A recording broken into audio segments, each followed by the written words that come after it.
क्या आपने कभी यह अनुभव किया है कि रविवार की सुबह जैसे ही क्षितिज पर सूर्यदेव की पहली किरण उभरती है, पूरे वातावरण में एक अद्भुत शांति, शक्ति और नई शुरुआत का एहसास फैल जाता है। ऐसा लगता है मानो प्रकृति स्वयं हमारे जीवन से अंधकार हटाकर सौभाग्य का नया द्वार खोल रही हो। दर्शक बंधु, कहते हैं कि रविवार के दिन सूर्य भगवान की एक ऐसी दिव्य कथा है जिसे मन लगाकर सुन लेने मात्र से जीवन के दुख, परेशानियां और मन के संशय धीरे धीरे पिघल जाते हैं, जैसे रात का गहरा अंधेरा प्रभात की लालिमा में खो जाता है। कल्पना कीजिए उस क्षण की जब सूर्य देव धरती पर अपनी सुवर्ण किरणें बिखेरते हैं। यह सिर्फ प्रकाश नहीं होता, यह सौभाग्य, स्वास्थ्य, शक्ति, आत्मबल और नई शुरुआत का आशीर्वाद होता है। और जो व्यक्ति रविवार के दिन श्रद्धा से सूर्य भगवान की कथा सुनता है, उसके जीवन के अंधकार स्वयं मिटने लगते हैं। पुराने दुखों की परछाइयां ऐसे छूमंतर हो जाती हैं जैसे ठंडे पर्वतों पर धूप पड़ते ही बर्फ पिघलने लगे। आज सोचिए, यदि यह रविवार केवल एक साधारण दिन न होकर आपके जीवन का महत्वपूर्ण मोड़ बन जाए, यदि इस कथा का हर शब्द आपके भीतर सुप्त ऊर्जा को जगा दे, यदि सूर्य देव स्वयं आपकी कठिन राहों को प्रकाश से भर दे। हमारे प्राचीन पुराणों में कहा गया है कि सूर्य नारायण जैसा सत्यवान, तेजस्वी और करुणामय देव कोई नहीं। उनका नाम लेते ही दुर्भाग्य पीछे हट जाता है, रोग, दोष और बाधाएं कमजोर पड़ने लगती हैं। मन में साहस का उदय होता है और आत्मा में एक नई चमक भर जाती है। जिस प्रकार रात चाहे कितनी भी लंबी क्यों न रहे, सुबह का सूर्य उसे मिटाकर एक नई शुरुआत देता है, उसी प्रकार सूर्य देव की यह पावन कथा आपके जीवन के सोए हुए भाग्य को जागृत कर सकती है। इसीलिए दर्शक मित्रों, आज इस कथा को केवल सुनिए नहीं, महसूस कीजिए। हर शब्द को मन में उतरने दीजिए, हर भाव को हृदय की गहराइयों तक पहुंचने दीजिए। क्योंकि कहते हैं कि कथा को बीच में छोड़ देना ऐसे है जैसे सूरज को आधा उगने देना। न पूर्ण प्रकाश मिलता है, न पूर्ण शांति। और हमारे शास्त्रों में, विशेषकर गरुड़ पुराण में, एक स्पष्ट संदेश मिलता है। अधूरी कथा मन को भ्रम में डालती है, पर पूरी श्रद्धा से सुनी गई कथा जीवन के अंधकार को जड़ से मिटा देती है। जिस तरह अधूरा उगा सूर्य दुनिया को आधी रोशनी दे सकता है, पर पूर्ण उदित सूर्य पूरे संसार को उजाला देता है, उसी प्रकार पूर्ण कथा ही आत्मा को संपूर्ण प्रकाश प्रदान करती है। इसलिए आपसे विनम्र निवेदन है, आज सूर्य देव की इस दिव्य कथा को अंत तक अवश्य सुने। हो सकता है कि इस कथा का एक छोटा सा वाक्य, एक गहरा प्रतीक या एक पवित्र दृश्य आपके भीतर ऐसा परिवर्तन जगा दे जो बरसों की साधना में भी न हो पाया हो। हो सकता है आज सूर्य देव का संदेश आपकी रुकावटें दूर कर दे, आपकी राहें खोल दे और आपके भीतर के साहस को फिर से जागृत कर दे। और दर्शक बंधु, जिसे हम भक्ति कहते हैं, वह केवल अपने तक सीमित नहीं होनी चाहिए। जैसे सूर्य देव कभी अपने प्रकाश को छुपाते नहीं, वैसे ही हमें भी ज्ञान, सत्य और भक्ति को दूसरों तक पहुंचाना चाहिए। इसलिए इस कथा को सुनने के बाद इसे अपने परिवार, अपने मित्रों और अपने प्रियजनों तक अवश्य पहुंचाएं। वीडियो को लाइक करें, साझा करें, ताकि सूर्य देव के तेजस्वी ज्ञान की किरणें आपको निरंतर मिलती रहें। हर रविवार, हर नई सुबह, हर नई शुरुआत के साथ। तो अब मन को शांत कर लीजिए, नेत्रों को कुछ क्षण बंद कीजिए और कल्पना कीजिए कि पूर्व दिशा में लालिमा फैल चुकी है। सूर्य उदय होने वाला है, वातावरण पवित्र हो रहा है, हवा में ऊर्जा बह रही है।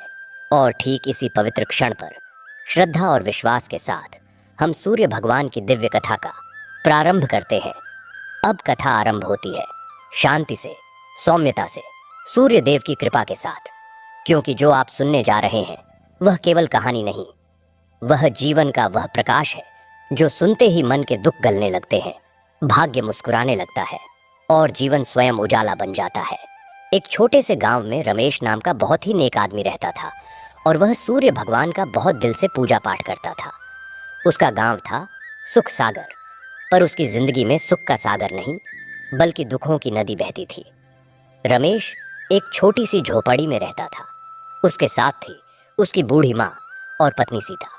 उसके 2 बच्चे थे, एक लड़का और एक लड़की। पूरे परिवार की जिम्मेदारी रमेश के कंधों पर थी। वह मजदूरी करता, खेतों में काम करता, कभी इसके यहाँ, कभी उसके यहाँ। मगर कमाई इतनी नहीं होती थी कि पेट भर भोजन मिल सके। अक्सर परिवार भूखे सो जाता।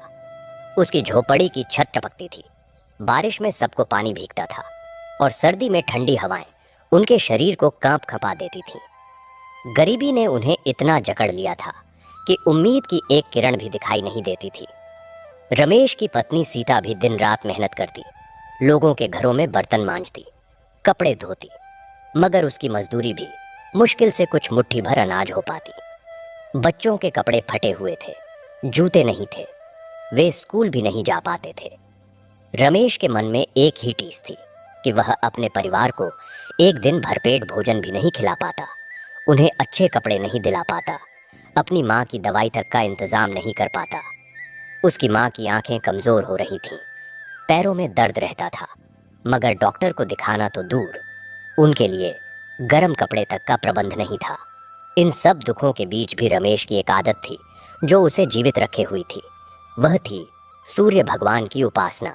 वह रोज सुबह सूर्योदय से पहले उठ जाता, स्नान करता और साफ कपड़े पहनकर, भले ही वे फटे हुए ही क्यों न हो, अपने घर के सामने एक तुलसी के पौधे के पास आकर खड़ा हो जाता।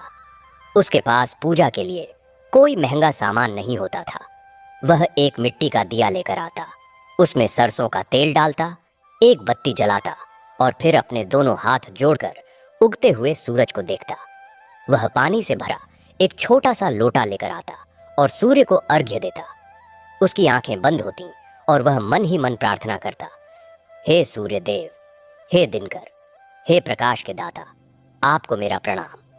मैं एक गरीब आदमी हूँ, मेरे पास आपको चढ़ाने के लिए कुछ भी नहीं है। मेरा यह अर्घ्य, मेरी यह भक्ति ही आपकी पूजा है। कृपया मेरे परिवार को सुखी रखना, मेरी माँ को स्वस्थ रखना, मेरे बच्चों का पेट भरना, और हे भगवान, मुझे इतनी शक्ति देना कि मैं ईमानदारी से मेहनत कर सकूं, कभी भी गलत रास्ते पर न जाऊं। यह प्रार्थना करते करते कभी कभी उसकी आंखों से आंसू बह निकलते। वह सूर्य की किरणों को अपने ऊपर पड़ते हुए महसूस करता, मानो भगवान उसे स्पर्श कर रहे हों, उसे सांत्वना दे रहे हों। गांव के लोग कभी कभी उसकी इस भक्ति पर हंसते भी थे, कहते, अरे रमेश, इतनी मेहनत से पूजा करता है मगर सूर्य देव तो तेरी एक नहीं सुन रहे। देख तेरी हालत क्या है, तू अपनी पूजा छोड़, कुछ और काम धाम कर। मगर रमेश कभी किसी की बात पर ध्यान नहीं देता। उसकी माँ उसे कहती, बेटा, भगवान तेरी भक्ति से जरूर प्रसन्न होंगे, तू निरंतर अपनी पूजा करता रह। और रमेश ऐसा ही करता। दिन बीतते गए, परिस्थितियां और भी कठिन होती गईं। एक साल गांव में अकाल पड़ गया, बारिश नहीं हुई, खेत सूख गए, काम धंधे बंद हो गए, लोगों के घरों में खाने को दाना नहीं था। रमेश के लिए तो यह आफत थी, उसे कहीं भी मजदूरी का काम नहीं मिल रहा था। परिवार में भूख से बच्चों के रोने की आवाजें गूंजने लगीं। माँ बीमार पड़ गई, सीता भी कमजोर होती जा रही थी। रमेश हर दिन सुबह अपनी पूजा करता और फिर पूरे दिन काम की तलाश में गांव-गांव भटकता। कभी कभी उसे एक रोटी के बदले पूरा दिन कड़ी धूप में काम करना पड़ता। वह जो भी थोड़ा बहुत कमाता, सबसे पहले अपने बच्चों और माँ के लिए कुछ लाता, खुद अक्सर भूखा रह जाता। एक दिन की बात है, उसकी माँ की तबीयत बहुत बिगड़ गई। वे बुखार से तप रही थीं और बार बार पानी मांग रही थीं। रमेश के पास न तो दवा के पैसे थे, न ही किसी वैद्य के पास ले जाने का साधन। सीता रोने लगी, हम क्या करेंगे, माँ की हालत देखते नहीं बन रही। रमेश का हृदय टूट रहा था। उस रात वह सो नहीं पाया। उसने देखा कि उसकी झोपड़ी में अंधकार छाया हुआ है और उसके चारों तरफ सिर्फ निराशा और दुख का साया है। उसकी आंखों में आंसू आ गए। वह बैठ गया और मन ही मन विलाप करने लगा, हे प्रभु, हे सूर्य देव, मैंने कभी आपसे धन दौलत नहीं मांगी, मैंने सिर्फ इतना मांगा कि मेरा परिवार सुखी रहे। मगर आज हालात देखिए, मेरी माँ मृत्युशैया पर है, मेरे बच्चे भूख से बिलख रहे हैं, मेरी पत्नी का चेहरा मुरझाया हुआ है। क्या मेरी भक्ति में कोई कमी है? क्या मैं पापी हूँ? अगर ऐसा है तो मुझे सजा दो, मगर मेरे बच्चों, मेरी माँ को क्यों सजा दे रहे हो? ऐसा कहते हुए वह फूट फूट कर रो पड़ा। उस रात उसके मन में एक पल के लिए भी विश्वास डगमगाया। सुबह होने वाली थी। रमेश उदास मन से उठा, उसकी आंखें सूजी हुई थीं। उसने सोचा कि आज पूजा नहीं करूंगा, क्योंकि उसका मन टूट चुका था। मगर फिर उसके मन में एक विचार आया जो उसकी माँ अक्सर कहती थी, बेटा, सुख में भी भगवान को याद करो, दुख में भी। दुख तो परीक्षा है। रमेश ने अपने आप को समझाया। वह उठा, सामान्य तरीके से स्नान किया और अपने पूजा स्थल पर आया। आज उसके हाथ कांप रहे थे। आज सूर्योदय के समय आसमान में बादल छाए हुए थे। सूर्य की रोशनी बादलों के पीछे छिपी हुई थी। रमेश ने दिया जलाया, लोटे में पानी भरा और अपने हाथ जोड़े। जैसे ही उसने आंखें बंद की और मन में प्रार्थना करनी चाही, उसके गले से आवाज नहीं निकली। वह चुपचाप खड़ा रहा और फिर एकदम से वह बैठ गया और रोने लगा। उसने कहा, प्रभु, मैं हार गया। मेरे पास अब प्रार्थना करने की शक्ति नहीं है। मैं थक गया हूं। बस तुम्हारी इच्छा। और वह वहीं बैठा रहा, सिर झुकाए हुए। तभी एक अद्भुत घटना घटी। बादलों के बीच से सूर्य की एक तेज किरण निकली और सीधे रमेश के माथे पर आकर पड़ी। उसे ऐसा लगा जैसे कोई गर्म हाथ उसके सिर पर रख रहा हो। उसकी पूरी बाहों में एक ऊर्जा दौड़ गई। वह हैरान होकर ऊपर देखने लगा। सूर्य की वह किरण अब भी उस पर पड़ रही थी और बादल धीरे धीरे हटने लगे थे। उस पल रमेश को लगा कि उसके भीतर फिर से विश्वास जाग उठा है। उसने फिर से हाथ जोड़े और कहा, प्रभु, तुम हो, तुम सब देख रहे हो। मैं फिर कभी शक नहीं करूंगा। मैं तुम्हारा हूं। उस दिन पूजा के बाद जब वह घर लौटा तो देखा कि उसकी माँ का बुखार कुछ कम हो गया है और वे थोड़ा पानी पी रही हैं। यह देखकर उसके मन को थोड़ी शांति मिली, मगर अभी भी समस्या बनी हुई थी, भूख। उस दिन फिर काम नहीं मिला। शाम को वह खालियों हाथ घर लौट रहा था कि रास्ते में उसे गांव के ही एक बुजुर्ग सदाशिव मिले। सदाशिव बहुत धनी नहीं थे, मगर गांव में सम्मानित थे। उन्होंने रमेश को बुलाया और कहा, रमेश, मैंने सुना है तेरी माँ बीमार है और तुझे काम नहीं मिल रहा। मेरे पास एक काम है। मेरे खेत के किनारे एक पुराना कुआं है जो सूख गया है और उसमें कचरा भर गया है। अगर तू उस कुएं को साफ कर दे तो मैं तुझे 2 दिन का राशन दूंगा। रमेश के लिए यह स्वर्ग के समान खबर थी। उसने तुरंत हाँ कर दी। अगले दिन सुबह पूजा करके वह सदाशिव के खेत पर पहुंच गया। कुआं वाकई बहुत गहरा और गंदा था। उसमें पत्तियां, कीचड़ और कूड़ा भरा हुआ था। रमेश ने हिम्मत बांधी और कुएं में उतर गया। पूरा दिन वह कीचड़ और कचरा ऊपर फेंकता रहा। यह काम बहुत मुश्किल और थका देने वाला था। दोपहर तक वह बहुत थक गया, मगर उसने हार नहीं मानी। शाम के करीब जब कुआं लगभग साफ हो गया था, तब रमेश को कुएं की दीवार में एक जगह से कुछ अजीब सी चमक दिखाई दी। उसने ध्यान से देखा। वहां एक ईंट डीली थी। उसने उस ईंट को हटाया तो उसके पीछे एक छोटा सा खोखला स्थान दिखाई दिया और उसमें कुछ चीजें रखी हुई थीं। रमेश ने हाथ बढ़ाकर उन चीजों को निकाला। वह एक पीतल की पुरानी डिबिया थी। उसने डिबिया खोली तो अंदर से कुछ पुराने सिक्के और एक छोटी सी मूर्ति निकली। मूर्ति सूर्य देव की थी, सोने की बनी हुई। रमेश हैरान रह गया। उसने डिबिया बंद की और ऊपर चढ़ाया। उसने सदाशिव को सारी बात बताई और वह डिबिया उनके हवाले कर दी। सदाशिव ने देखा तो उनकी आंखें खुली की खुली रह गईं। उन्होंने कहा, रमेश, ये सिक्के बहुत पुराने हैं और यह सोने की मूर्ति तो बहुत कीमती है। यह कुआं मेरे पूर्वजों का है। शायद उन्होंने किसी संकट के समय के लिए इसे यहाँ छुपा रखा था। तूने ईमानदारी दिखाई और मुझे यह लौटा दिया। मैं तुझे वचन देता हूँ कि इन सिक्कों और मूर्ति को बेचकर जो भी मिलेगा उसका आधा हिस्सा मैं तुझे दूंगा। तेरी ईमानदारी और भक्ति का यह फल है। रमेश ने मना करना चाहा, मगर सदाशिव नहीं माने। कुछ दिनों बाद सदाशिव ने शहर जाकर वे सिक्के और मूर्ति एक विद्वान और व्यापारी को दिखाई। उनकी कीमत बहुत अधिक थी। सदाशिव ने उन्हें बेच दिया और वचन के अनुसार आधी रकम रमेश को दे दी। यह रकम इतनी थी कि रमेश अपने परिवार का भरण पोषण आसानी से कर सकता था, अपनी माँ का इलाज करा सकता था, बच्चों को स्कूल भेज सकता था और एक अच्छा घर बना सकता था। मगर प्रभु की लीला देखिए। रमेश के जीवन में यह चमत्कार हुआ, मगर यह तो शुरुआत थी। अब मैं आपको सूर्यदेव की वह प्राचीन कथा सुनाता हूँ जिसने रमेश को आंतरिक शक्ति दी और जिसके बारे में सदाशिव ने उसे बताया था। यह कथा है भगवान सूर्य के प्रत्यक्ष दर्शन और उनकी कृपा पाने की। प्रिय श्रोताओं, रमेश को जो सोने की मूर्ति मिली थी वह सूर्यदेव की थी।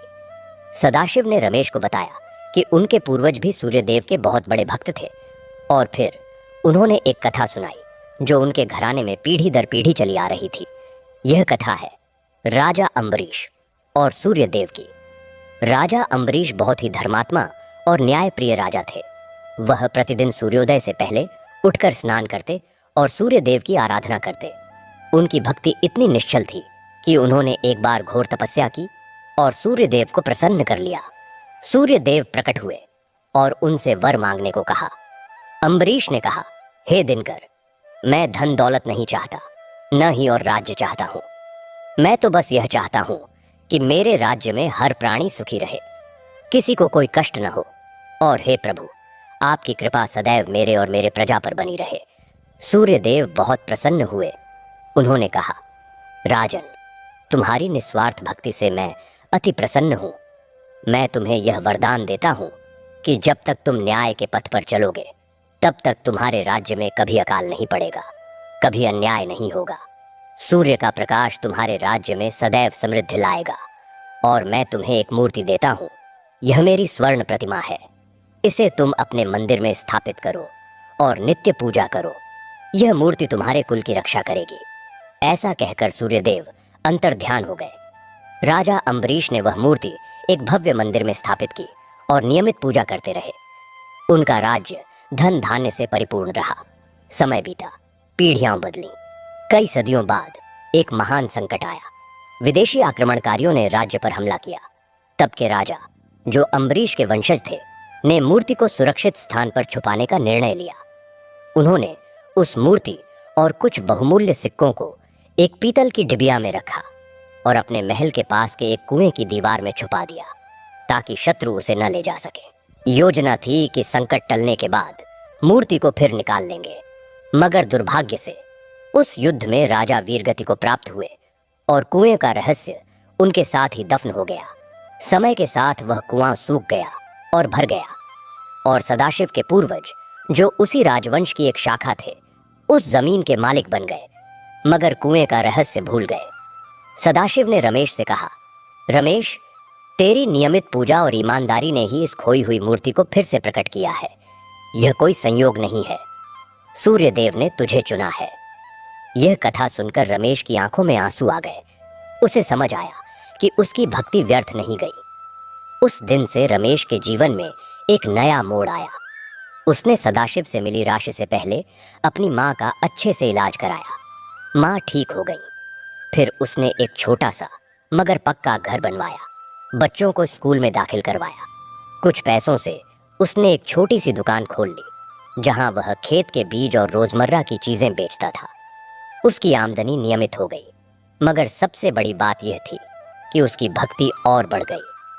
अब वह सिर्फ सूर्योदय पर ही नहीं, बल्कि सूर्यास्त के समय भी सूर्यदेव की आराधना करता।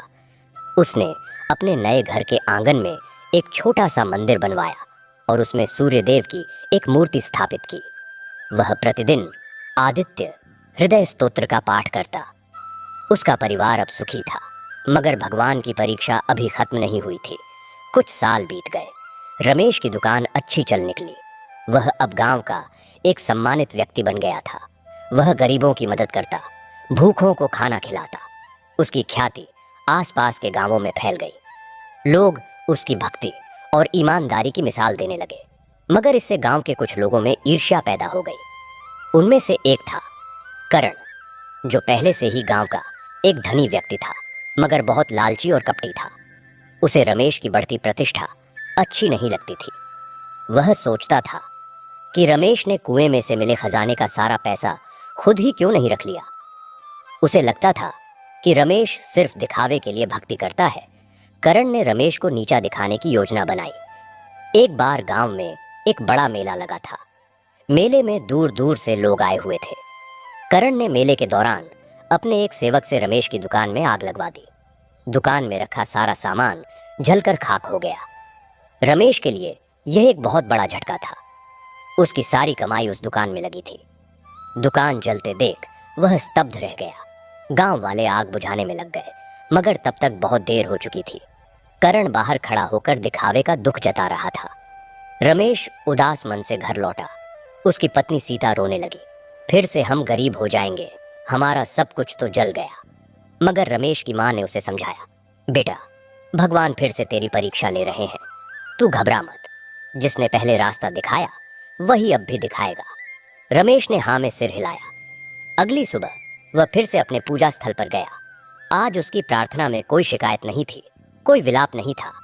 उसने कहा, प्रभु, तुम्हें जो ठीक लगे। मेरी दुकान जल गई, मगर मेरा विश्वास नहीं जलेगा। मैं फिर से शुरू करूंगा, बस मुझे शक्ति दो।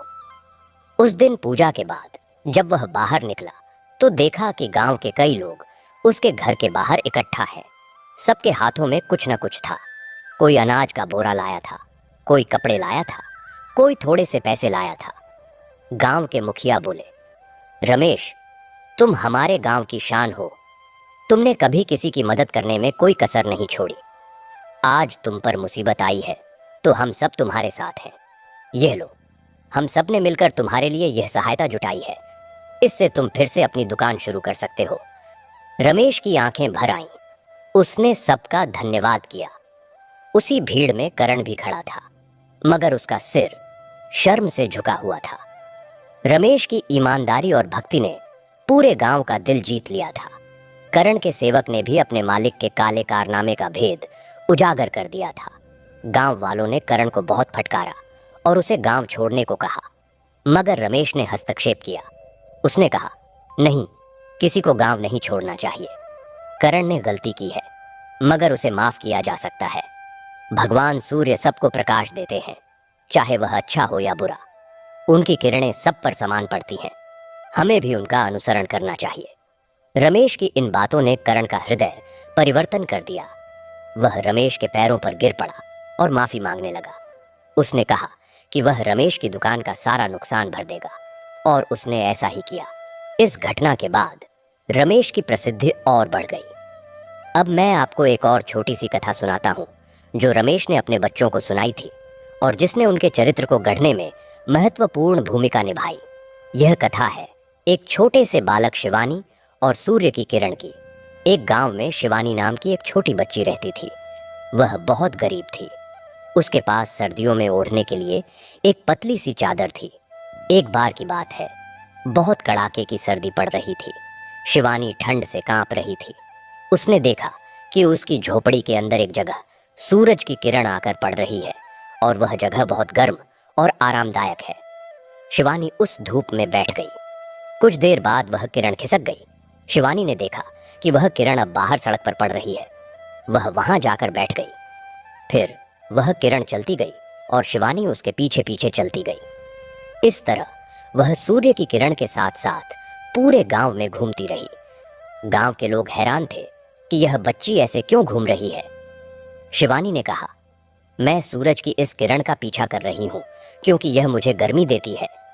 यह बात गांव के एक संत के कानों तक पहुंची। संत ने शिवानी को बुलाया और कहा, बेटी, तूने एक बहुत गहरी बात समझ ली है। सूर्य की एक किरण भी कितनी शक्तिशाली है। वह तुझे ठंड से बचा रही है। जिस प्रकार तू इस किरण का अनुसरण करके गर्मी पा रही है, उसी प्रकार अगर हम ईश्वर के प्रकाश का अनुसरण करें तो हम जीवन के हर अंधेरे और ठंड से बच सकते हैं। और फिर संत ने शिवानी और उसके परिवार को कुछ गर्म कपड़े और भोजन दिया।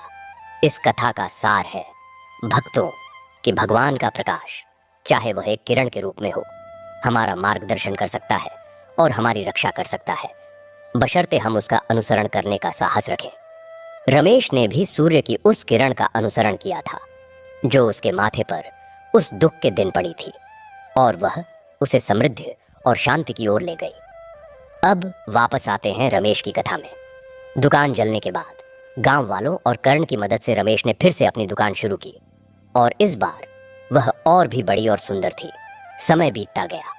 रमेश के बच्चे बड़े हो गए और अच्छी शिक्षा पाकर उन्होंने अच्छे काम किए।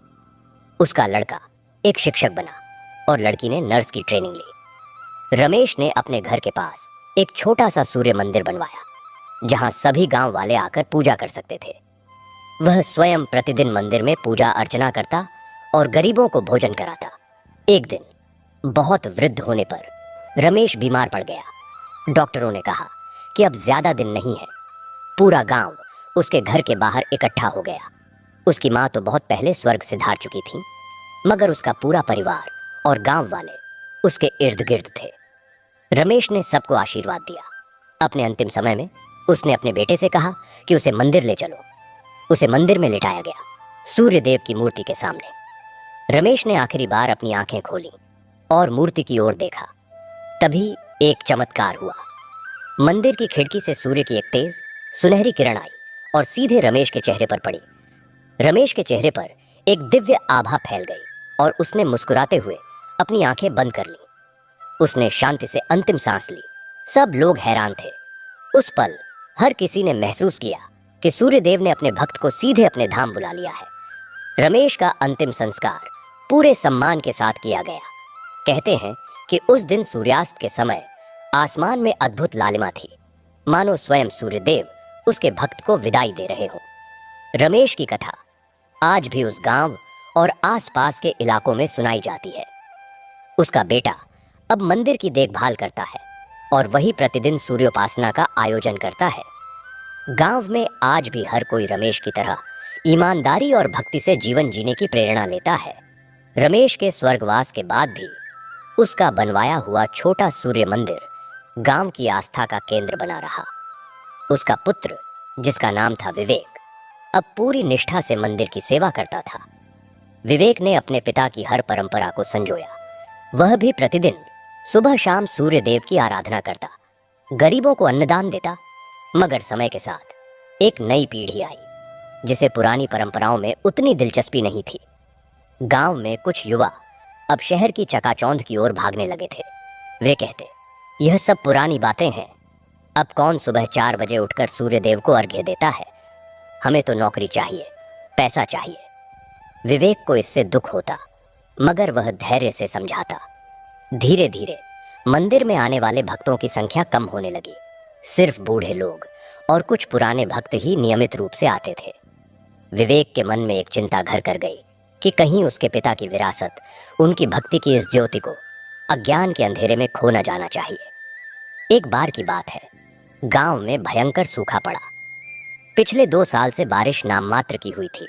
नदी सूख गई, कुएं पानी के लिए तरसने लगे, खेत चटक गए, गांव में हाहाकार मच गया। लोगों के पास खाने के लिए अन्न नहीं था, पीने के लिए पानी नहीं था। गांव के लोग इधर उधर पलायन करने लगे। विवेक भी चिंतित था। उसने मंदिर में प्रार्थना की, हे सूर्यदेव, आप प्रकाश के दाता हैं, आप ही जल के भी अधिष्ठाता हैं, आप बादलों को आकर्षित करते हैं, कृपया इस गांव पर दया करो। मेरे पिता ने आपकी सेवा में अपना जीवन लगा दिया, उनकी भक्ति को याद करो और इस गांव को अकाल से बचाओ। मगर हालात बद से बदतर होते गए। एक दिन गांव के कुछ युवक, जो पहले से ही मंदिर के विरोधी थे, विवेक के पास आए। उनका नेता विजय बोला, विवेक चाचा, यह मंदिर और यह पूजा पाठ अब किस काम का? सूर्यदेव ने हमारी एक नहीं सुनी। देखो, पूरा गांव तबाह हो रहा है। हमें लगता है कि इस मंदिर के नीचे कोई खजाना है, जैसे तुम्हारे पिताजी को कुएं में मिला था। अगर हम मंदिर की नींव खोदें और वह खजाना निकाल लें तो गांव के सब लोगों की मदद हो सकती है। हम इस पैसे से टैंकर से पानी मंगवाएंगे, अनाज खरीदेंगे। विवेक स्तब्ध रह गया। उसने मना किया, नहीं, यह पाप है। यह मंदिर मेरे पिता की आस्था का प्रतीक है।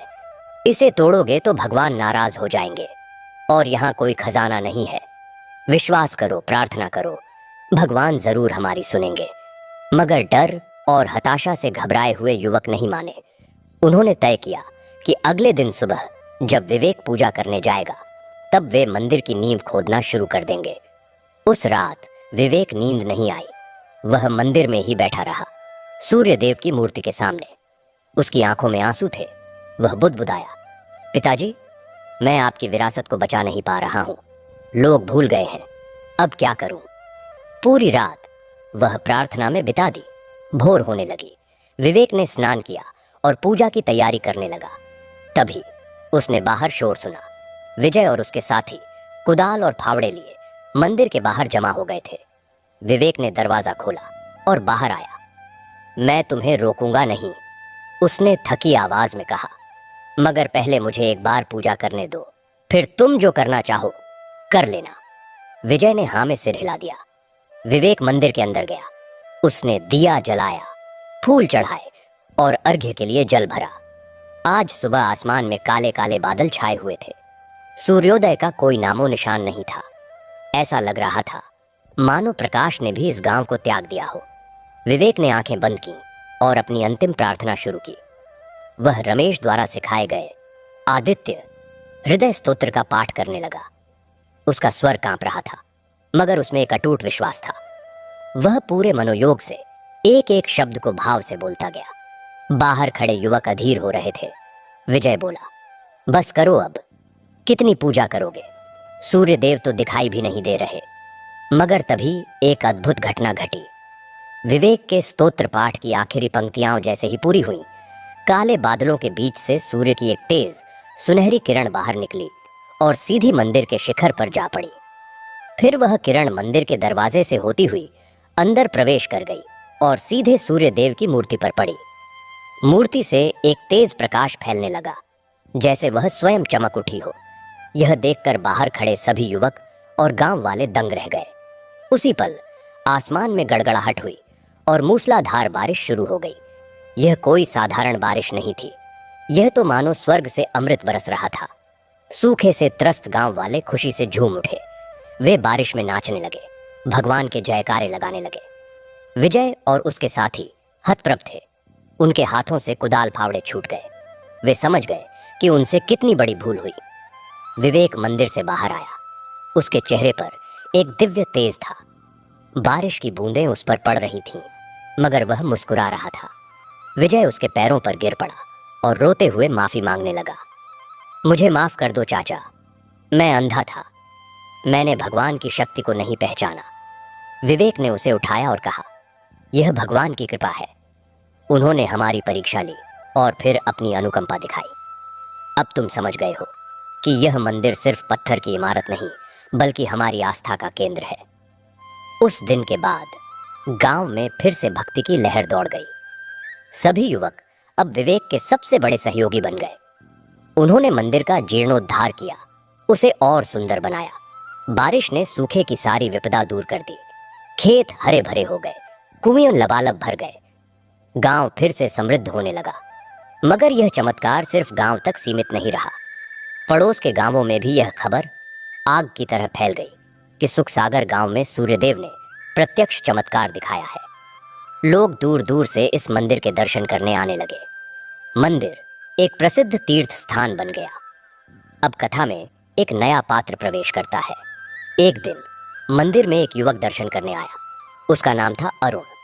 वह शहर का रहने वाला था, एक सफल इंजीनियर। मगर उसके मन में एक गहरी उदासी और अशांति थी। वह भौतिक सुख सुविधाओं से संपन्न था, मगर मन की शांति नहीं थी। उसने मंदिर में आकर विवेक से कहा, मैंने आपके पिता रमेश जी की कथा सुनी है और अब इस चमत्कार के बारे में सुना है। क्या मैं कुछ दिन यहाँ रह सकता हूँ? मुझे अपने जीवन का उद्देश्य समझ नहीं आ रहा है। विवेक ने उसे स्वागत किया। अरुण कुछ दिन मंदिर परिसर में एक कमरे में रहा। वह प्रतिदिन सुबह विवेक के साथ सूर्योपासना में शामिल होता। शुरुआत में उसका मन भटकता रहता, मगर धीरे धीरे उस प्रातःकालीन शांति, मंत्रों की ध्वनि और सूर्य की प्रथम किरणों के स्पर्श ने उसके मन को शांत करना शुरू किया। एक दिन विवेक ने अरुण को रमेश की वह पुरानी डायरी दिखाई, जिसमें उन्होंने अपने संघर्ष और भगवान पर विश्वास की कहानी लिखी थी। उसे पढ़कर अरुण की आंखें नम हो गईं। उसे एहसास हुआ कि उसके पास सब कुछ होते हुए भी वह जो खोज रहा था वह था विश्वास और सादगी। विवेक ने उससे कहा, बेटा, सूर्यदेव सिर्फ बाहरी प्रकाश नहीं देते, वे हमारे अंदर के अज्ञान के अंधेरे को भी मिटा सकते हैं। बस हमें उनके सामने अपने मन का दरवाजा खोलना होगा। अरुण ने एक निर्णय लिया। उसने शहर लौटकर अपनी नौकरी छोड़ दी। नहीं, उसे पूरी तरह छोड़ा नहीं, बल्कि उसने एक नया रास्ता चुना। उसने अपनी इंजीनियरिंग का ज्ञान इस मंदिर और गांव की सेवा में लगाने का फैसला किया। उसने गांव में सौर ऊर्जा के प्लांट लगवाए ताकि गांव को बिजली मिल सके। उसने मंदिर परिसर में एक छोटा सा गौशाला और एक आयुर्वेदिक उद्यान बनवाया। उसने गांव के बच्चों के लिए एक पुस्तकालय शुरू किया, जहां आधुनिक शिक्षा के साथ साथ धार्मिक और नैतिक शिक्षा भी दी जाती। अरुण का जीवन सार्थक हो गया। वह अब इस गांव का ही होकर रह गया और विवेक के दत्तक पुत्र की तरह उसकी सेवा करने लगा। मगर कथा यहाँ भी थमती नहीं। भगवान की लीला और भी विस्तार पाने वाली थी। अब हम इस कथा के तीसरे और सबसे सुनिए। प्रिय श्रोताओं, अब हम आगे बढ़ते हैं कई साल। विवेक अब वृद्ध हो चला है। अरुण पूरी तरह से गांव और मंदिर की देखभाल कर रहा है। मंदिर अब एक बड़े आश्रम का रूप ले चुका है, जहां हजारों श्रद्धालु आते हैं। गांव सुख सागर अब समृद्धि की मिसाल बन गया है। मगर जहां प्रकाश होता है, वहां अंधेरे की छाया भी मंडराने की कोशिश करती है। एक नई समस्या ने जन्म लिया। मंदिर की कीर्ति और दान पुण्य से मिलने वाली दौलत ने कुछ बुरी नजरों को आकर्षित किया। शहर के एक शक्तिशाली और भ्रष्ट भूमाफिया दीनानाथ सिंह की नजर इस मंदिर की जमीन पर थी। वह उस क्षेत्र में एक बड़ा शॉपिंग मॉल बनाना चाहता था और मंदिर का स्थान उसके लिए बिल्कुल उपयुक्त था। उसने कई बार अरुण और विवेक को लालच देकर, धमकी देकर जमीन बेचने के लिए कहा, मगर हर बार उसे मना कर दिया गया। अरुण ने स्पष्ट कह दिया, यह जमीन भगवान की है और यह गांव वालों की आस्था का केंद्र है। हम इसे किसी कीमत पर नहीं बेचेंगे। दीनानाथ ने ठान ली कि वह किसी भी कीमत पर इस जमीन पर कब्जा करेगा। उसने गांव में अपने एजेंट भेजे, जिन्होंने कुछ गरीब और लालची लोगों को पैसे देकर अपने पक्ष में कर लिया। उन्होंने गांव में अफवाह फैलानी शुरू की कि मंदिर के ट्रस्ट में भ्रष्टाचार है, कि विवेक और अरुणदान का पैसा अपने लिए इस्तेमाल करते हैं। कुछ लोग इस अफवाह में आ गए। मंदिर के खिलाफ एक विषैला माहौल बनाने की कोशिश की जाने लगी। दीनानाथ ने एक और गंदी चाल चली। उसने कुछ लोगों को रात में मंदिर परिसर में घुसाकर मूर्तियों पर कालिक पोतवा दी और मंदिर की दीवारों पर गंदे नारे लिखवा दिए। सुबह जब यह देखा गया तो पूरे गांव में सदमा और क्रोध की लहर दौड़ गई। विवेक बहुत दुखी हुए। अरुण का धैर्य जवाब दे रहा था। उसने पुलिस में शिकायत की, मगर दीनानाथ का पुलिस पर भी प्रभाव था। कोई कार्रवाई नहीं हुई। हालात बिगड़ते जा रहे थे। दीनानाथ ने अब सीधी धमकी दी कि अगर 1 महीने में जमीन नहीं छोड़ी गई तो वह मंदिर को तोड़कर रख देगा। विवेक ने एक सभा बुलाई। गांव के लोगों ने फैसला किया कि वे मंदिर की रक्षा के लिए अपनी जान तक दे देंगे। वे रात दिन मंदिर की चौकीदारी करने लगे। मगर दीनानाथ के पास गुंडों की एक बड़ी टोली थी।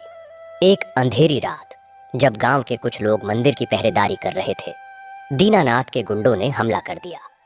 उनके हाथों में डंडे तलवारें थीं। उन्होंने मंदिर के दरवाजे तोड़ने की कोशिश की।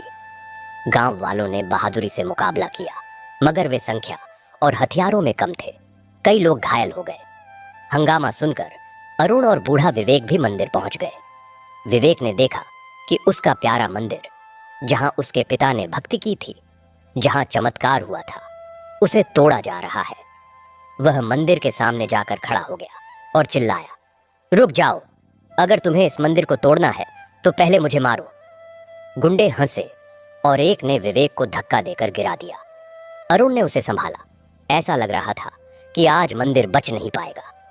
तभी बूढ़े विवेक ने जमीन पर बैठे बैठे अपनी आखिरी शक्ति जुटाई और एक जोरदार आवाज में सूर्य मंत्र बोलना शुरू किया। एयूएम घृणी सूर्याय नमः, एयूएम घृणी सूर्याय नमः।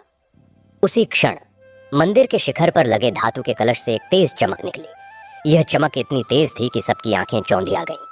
फिर वह चमक एक प्रचंड प्रकाश स्तंभ बन गई, जो सीधा आकाश की ओर जाने लगा। ऐसा लगा जैसे मंदिर से स्वयं सूर्य प्रकट हो गया हो। उस प्रकाश में सारा मंदिर परिसर जगमगा उठा। गुंडे डर गए। उन्हें लगा जैसे आग की लपटें उनकी ओर बढ़ रही हों। वे चीखते हुए भाग खड़े हुए। दीनानाथ, जो पीछे खड़ा यह सब देख रहा था, वह भी इस अलौकिक दृश्य से भयभीत हो गया। उस प्रकाश में सभी को एक विराट दिव्य आकृति के दर्शन हुए, जो सूर्य के समान तेजस्वी थी। एक गंभीर दिव्य आवाज गूंजी, दुरात्मन, तेरी दुष्टता की सीमा पूरी हो गई है। इस पवित्र स्थान को छोड़कर चला जा, नहीं तो तेरा अंत निश्चित है। दीनानाथ और उसके सभी साथी अपने वाहनों में बैठकर वहां से भाग निकले और फिर कभी उस इलाके की ओर मुंह नहीं किया। जैसे ही वे गए, प्रकाश धीरे धीरे मंदिर के शिखर में समा गया। सब कुछ शांत हो गया।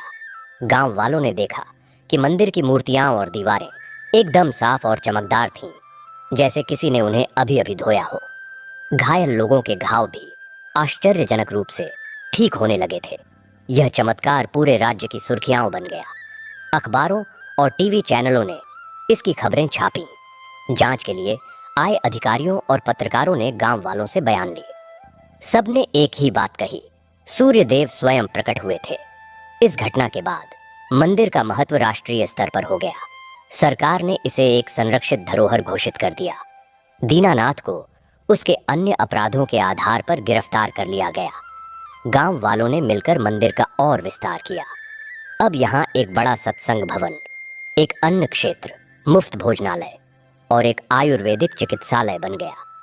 विवेक ने अपने अंतिम दिनों में यह देखकर संतोष पाया कि उसके पिता की भक्ति की ज्योति न सिर्फ बच गई बल्कि पूरे देश में फैल गई।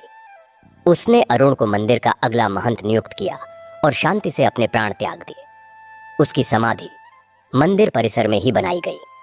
आज वह मंदिर सिर्फ एक पूजा स्थल नहीं बल्कि एक सामाजिक क्रांति का केंद्र है। अरुण के नेतृत्व में यहाँ पर्यावरण संरक्षण, गौ सेवा, शिक्षा और स्वास्थ्य के कार्य होते हैं। हर साल एक बड़ा सूर्य महोत्सव मनाया जाता है जहाँ लाखों लोग आते हैं और कहते हैं, आज भी जब कोई सच्चे मन से विपदा में उस मंदिर में प्रार्थना करता है तो सूर्य की एक किरण जरूर उसकी समस्या का समाधान लेकर आती है। तो देखा आपने प्रिय श्रोताओं, कैसे एक गरीब रमेश की छोटी सी भक्ति ने एक विशाल वटवृक्ष का रूप ले लिया। यह कथा सिखाती है कि भक्ति, ईमानदारी और दृढ़ विश्वास कभी पराजित नहीं होते। वे अंधेरे से टकराते हैं, आंधियों का सामना करते हैं और अंततः प्रकाश की विजय होती है। सूर्य देव जो निरंतर गतिमान है, वे हमारे जीवन में भी निरंतरता और प्रगति के प्रतीक हैं। उनकी किरणें हमें सिखाती हैं कि हम भी निरंतर आगे बढ़ते रहें, चाहे कितनी भी बाधाएं क्यों न आए। समय बीतता गया। अरुण अब पूरी तरह से मंदिर और आश्रम के कार्यों में रम चुका था। उसने एक अनोखी परंपरा शुरू की थी। हर महीने की पूर्णिमा को आश्रम से एक सूर्यवन यात्रा निकाली जाती थी। गांव के लोग, भक्तगण सभी मिलकर पास के जंगल में जाते, पेड़ लगाते और पर्यावरण संरक्षण का संदेश फैलाते। यह जंगल अब एक हरा भरा समृद्ध वन बन चुका था जिसे लोग सूर्यवन के नाम से जानते थे। एक बार ग्रीष्म ऋतु का भीषण महीना था। चारों तरफ गर्मी की तपिश थी। जंगल के आसपास के गांवों में आग लगने की कई घटनाएं हुई थीं। एक दिन दोपहर के समय जब सूर्य अपनी पूरी शक्ति पर था, अचानक खबर आई कि सूर्य वन के दक्षिणी हिस्से में आग लग गई है। शायद किसी यात्री की फेंकी गई जलती हुई माचिस या कांच के टुकड़े से सूखी घास में आग फैल गई। हवा तेज थी और आग तेजी से पूरे जंगल की ओर फैलने लगी। गांव वालों में हड़कंप मच गया। यह जंगल उनके लिए केवल पेड़ों का झुरमुट नहीं था, यह उनकी भक्ति और पर्यावरण के प्रति प्रेम का प्रतीक था। सब लोग पानी की बाल्टियां, डंडे लेकर जंगल की ओर दौड़े। अरुण भी अपने कुछ स्वयंसेवकों के साथ वहां पहुंचा, मगर आग की लपटें इतनी भयानक थीं कि उनके पास खड़े होने का साहस नहीं हो रहा था। गर्मी और धुएं से सबका बुरा हाल था। दूर से ही देखा जा सकता था कि हरा भरा जंगल काले धुएं के बादलों में लिपटता जा रहा था। पक्षी आतंकित होकर उड़ रहे थे, जानवर भाग रहे थे। गांव वालों की आंखों में आंसू थे। वे मन ही मन सूर्य देव से प्रार्थना कर रहे थे।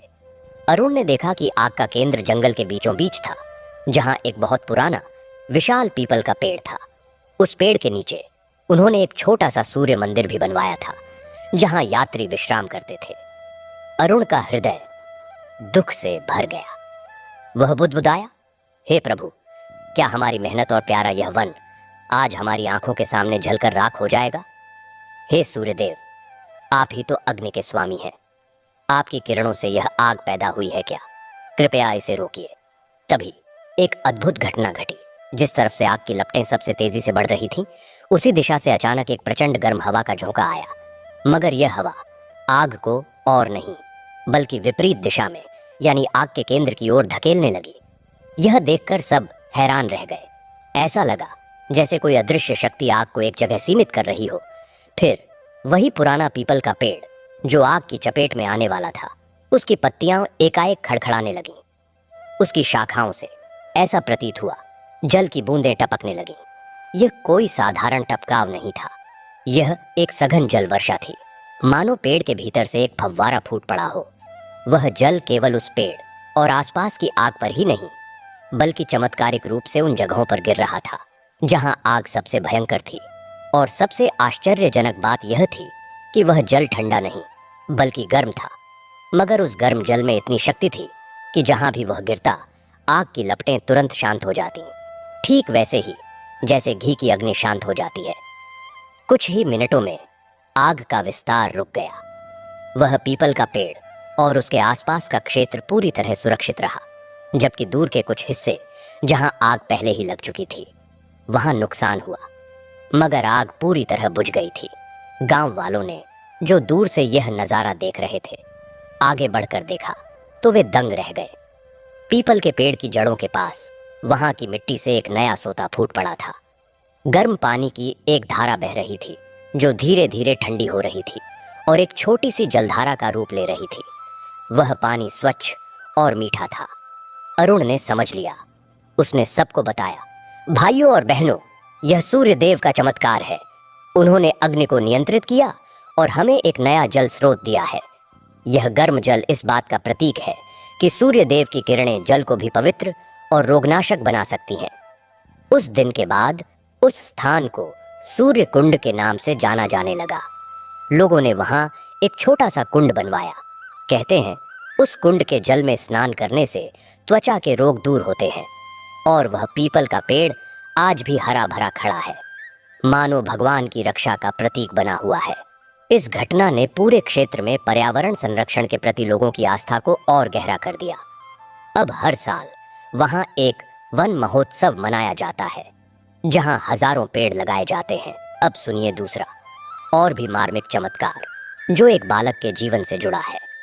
आश्रम में अब एक छोटा सा विद्यालय और एक आयुर्वेदिक चिकित्सा केंद्र भी चलता था। एक दिन एक गरीब विधवा महिला शांति अपने 7 साल के बेटे आदित्य के साथ आश्रम पहुंची। आदित्य जन्म से ही दृष्टिहीन था। उसकी मां ने कई डॉक्टरों को दिखाया, मगर सबने कहा कि उसकी आंखों की रोशनी वापस नहीं आ सकती। किसी ने उन्हें इस आश्रम के बारे में बताया था कि यहाँ भक्ति और आयुर्वेद के मेल से कई चमत्कार हुए हैं। शांति ने अरुण से विनती की, महाराज, मेरा बेटा आदित्य है। इसका नाम सूर्यदेव के नाम पर रखा है, मगर यह सूर्य के दर्शन तक नहीं कर सकता। कृपया इसे कुछ उपचार दीजिए, कुछ प्रार्थना करवाइए। मेरे पास पैसे नहीं हैं, मगर मैं आश्रम की सेवा करूंगी। अरुण ने उन्हें आश्रय दिया। आदित्य एक बहुत ही समझदार और कोमल हृदय बालक था। भले ही वह देख नहीं सकता था, मगर उसकी अन्य इंद्रियां बहुत तीक्ष्ण थीं। वह मंदिर की घंटियों की आवाज से ही मंदिर का रास्ता पहचान लेता, फूलों की सुगंध से उनके नाम बता देता। वह प्रतिदिन सुबह अपनी माँ के साथ मंदिर में आता और सूर्य देव की मूर्ति के सामने बैठकर प्रार्थना करता। उसकी प्रार्थना बहुत सरल होती, हे सूर्य देवता, मैं आपको देख नहीं सकता, मगर मैं महसूस कर सकता हूँ कि आपका प्रकाश मेरे चेहरे पर गर्माहट देता है। मेरी माँ कहती हैं कि आप बहुत सुंदर हैं। कृपया मुझे एक बार, सिर्फ एक बार, आपको देखने का अवसर दीजिए। मैं आपका चेहरा देखकर ही संतुष्ट हो जाऊंगा। आश्रम के वैद्य ने आदित्य का आयुर्वेदिक उपचार शुरू किया, जिसमें विशेष जड़ी बूटियों से बने अंजन, आंखों में लगाने का लेप और रसायन शामिल थे। मगर महीनों बीत गए, कोई विशेष सुधार नहीं हुआ। एक बार आश्रम में एक महान संत और ज्योतिषाचार्य स्वामी प्रकाशानंद जी पधारे। वे सूर्य उपासना के विशेषज्ञ माने जाते थे। अरुण ने उन्हें आदित्य के बारे में बताया। स्वामी जी ने आदित्य को देखा, उसकी कुंडली बनाई और गहन चिंतन के बाद कहा, इस बालक का जन्म एक विशेष योग में हुआ है। सूर्य इसकी कुंडली में बहुत नीच के स्थान में है, मगर यह बालक स्वयं सूर्य के नाम से प्रकाशित है। इसकी भक्ति ही इसे प्रकाश दे सकती है। एक उपाय है, सूर्योपनिषद में वर्णित एक विशेष साधना, मगर इसमें बालक को कठिन तप करना होगा। उन्होंने एक विधि बताई। आगामी ग्रीष्म संक्रांति सबसे लंबे दिन के दिन आदित्य को प्रातःकाल सूर्योदय से पहले उठकर सूर्य कुंड में स्नान करना होगा। फिर सफेद वस्त्र धारण कर मंदिर में सूर्य देव के सामने बैठकर AUM सूर्याय नमः मंत्र का जप करते हुए सीधे सूर्य की ओर देखते हुए ध्यान करना होगा, जब तक कि सूर्य पूर्ण रूप से उदित न हो जाए। यह एक कठिन साधना थी, क्योंकि सीधे सूर्य को देखने से आंखों को हानि पहुंच सकती थी, खासकर एक दृष्टिहीन बालक के लिए। मगर स्वामी जी ने कहा कि यह भक्ति की परीक्षा है, भगवान उसकी आंखों की रक्षा करेंगे। आदित्य और उसकी मां ने हां कर दी। ग्रीष्म संक्रांति का दिन आया। पूरे आश्रम में एक पवित्र उत्सुकता थी। सभी भक्तगण प्रार्थना में लीन थे। आदित्य ने सूर्य कुंड में स्नान किया और सफेद वस्त्र पहने। स्वामी जी और अरुण उसे मंदिर के सामने खुले आकाश के नीचे बैठा दिया, जहां से सूर्योदय सीधे दिखाई देता था। आदित्य ने अपनी बंद आंखों के साथ सूर्य देव की मूर्ति की ओर मुंह करके बैठ गया। जैसे ही आकाश में पहली लालिमा दिखाई दी, स्वामी जी ने संकेत दिया। आदित्य ने धीरे धीरे अपनी आंखें खोली। वह तो पहले से ही अंधा था, इसलिए उसे कुछ दिखाई नहीं दिया, मगर वह मंत्र जपता रहा और उस दिशा में देखता रहा जहां से गर्माहट आ रही थी। धीरे धीरे सूर्य की डिस्क, बिंब, उगने लगी।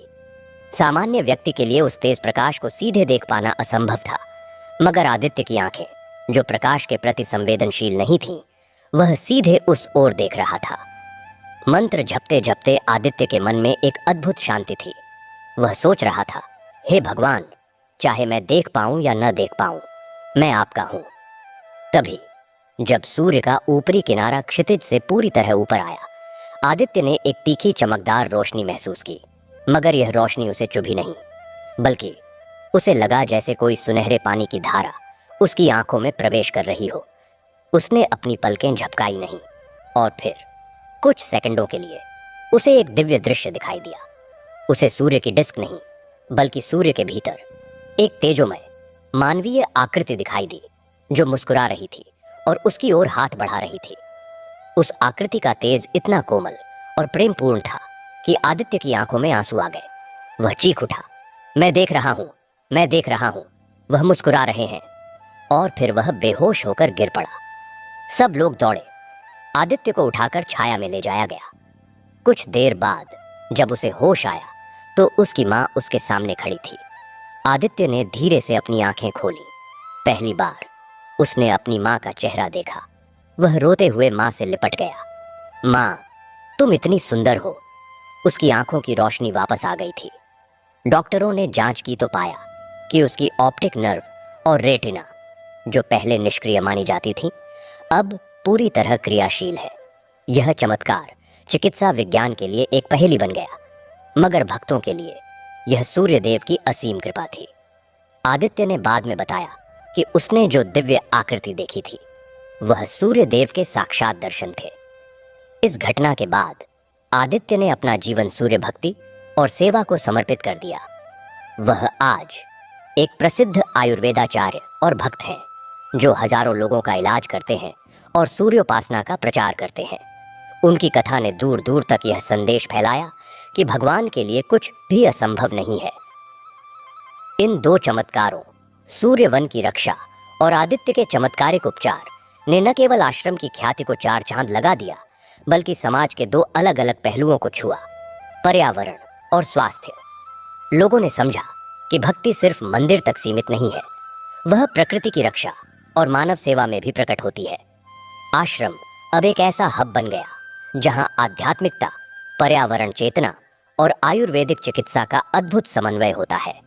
हर साल सूर्यवन में हजारों पेड़ लगाए जाते हैं और सूर्य कुंड के पास एक बड़ा आयुर्वेदिक संस्थान चलता है, जहां आदित्य जैसे विशेषज्ञ निःशुल्क सेवा देते हैं। समय की गति के साथ सूर्य धाम आश्रम की ख्याति देश की सीमाएं लांघकर विदेशों तक पहुंच गई। विदेशी पर्यटक, शोधार्थी और आध्यात्मिक साधक यहां आने लगे। अरुण, जो अब स्वामी अरुणानंद के नाम से विख्यात थे, ने आश्रम का अद्भुत विस्तार किया। आश्रम परिसर में अब एक विशाल सत्संग भवन था, जहां हजारों लोग एक साथ बैठ सकते थे। एक विशाल अन्नपूर्णा भोजनालय था, जहां दिन में 2 बार हजारों लोगों को निःशुल्क भोजन दिया जाता था। सूर्य ज्योति आयुर्वेदिक अस्पताल, जिसकी देखरेख डॉ. आदित्य करते थे, अब एक प्रसिद्ध चिकित्सा केंद्र था। सूर्यवन हजारों एकड़ में फैल चुका था, एक संपूर्ण जैविक खेत और वन्य जीव अभयारण्य बन गया था। सूर्य ज्ञान मंदिर नामक एक आधुनिक पुस्तकालय और शोध केंद्र बना था। लेकिन प्रिय श्रोताओं, जहां इतनी विशालता आती है, वहां एक खतरा भी पैदा होता है, भक्ति के मूल सार से दूर हो जाने का। आश्रम के कई नए कार्यकर्ता और प्रबंधक, जो भक्ति की शुद्ध भावना से नहीं बल्कि संगठन की शक्ति और प्रतिष्ठा से आकर्षित हुए थे, वे अब नियमों के पालन, दिखावे और प्रशासनिक सत्ता में उलझने लगे। आश्रम के खजाने में करोड़ों रुपए का दान आता था। इस पैसे के उपयोग को लेकर आंतरिक मतभेद पनपने लगे। कुछ युवा प्रबंधक चाहते थे कि पैसे का उपयोग और भी भव्य इमारतें, टेलीविजन चैनल और सोशल मीडिया प्रचार में किया जाए, जबकि स्वामी अरुणानंद और डोलो आदित्य जैसे पुराने लोग चाहते थे कि पैसा गांव-गांव में स्वास्थ्य शिविर, जल संरक्षण परियोजनाओं और गरीब बच्चों की शिक्षा में लगे। यह टकराव धीरे धीरे एक गहरे विभाजन में बदलने लगा। आश्रम के महासचिव, एक युवा, प्रतिभाशाली लेकिन अत्यंत महत्वाकांक्षी व्यक्ति नीरज ने एक गुट बना लिया था। वह स्वामी अरुणानंद की सादगी और पुराने तरीकों से खुश नहीं था। उसका मानना था कि आधुनिक युग में आध्यात्मिकता को भी आधुनिक मार्केटिंग और प्रबंधन के तरीकों से ही फैलाया जा सकता है। उसने गुप्त रूप से आश्रम की संपत्ति के कुछ दस्तावेज तैयार करवाए, जिससे भविष्य में नियंत्रण पर उसका अधिकार सिद्ध हो सके। वह भूल रहा था कि यह आश्रम किसी कॉरपोरेट संस्थान से कहीं अधिक है। यह तो भक्ति और चमत्कारों की नींव पर टिका एक जीवित तंत्र था, जिसकी निगरानी स्वयं प्रभु कर रहे थे। इसी बीच एक बहुत बड़े आयोजन की योजना बनी, विश्व सूर्य शांति महायज्ञ। आश्रम की स्थापना के शताब्दी वर्ष के उपलक्ष्य में एक ऐसा यज्ञ जिसमें 108 पंडित लगातार 9 दिनों तक सूर्य के विशेष मंत्रों का जप करेंगे। देश विदेश से लाखों लोग आने वाले थे। यह आयोजन नीरज की महत्वाकांक्षा का प्रमुख हिस्सा था। वह चाहता था कि इस आयोजन के माध्यम से वह राष्ट्रीय स्तर पर ख्याति प्राप्त करे। स्वामी अरुणानंद ने सहर्ष अनुमति दी, मगर एक शर्त रखी। यज्ञ का मुख्य उद्देश्य शांति होगा और सारा दान गरीबों के कल्याण के लिए विशेष कोष में जाएगा। नीरज ने बाहरी तौर पर हाँ कह दी, मगर मन में उसने दान का एक बड़ा हिस्सा आश्रम के विकास में लगाने की योजना बना ली। यज्ञ की तैयारियां जोर शोर से शुरू हुईं। एक विशाल पंडाल बना, जिसमें एक अद्भुत सूर्य मंदिर की प्रतिकृति बनाई गई। 108 कुंड सजाए गए। यज्ञ से एक दिन पहले एक विचित्र घटना घटी। स्वामी अरुणानंद यज्ञ स्थल का निरीक्षण कर रहे थे। तभी मुख्य यज्ञ कुंड के पास रखी हुई सोने की परत चढ़ी एक विशाल सूर्य प्रतिमा से अचानक एक तेज चिंगारी निकली और नीरज के पैरों के पास की मिट्टी पर जा गिरी। सब चौंके। यह कोई विद्युत शॉर्ट सर्किट नहीं था, क्योंकि प्रतिमा से कोई तार नहीं जुड़ा था। नीरज ने इसे एक संयोग माना, मगर स्वामी जी के मन में एक आशंका जागी।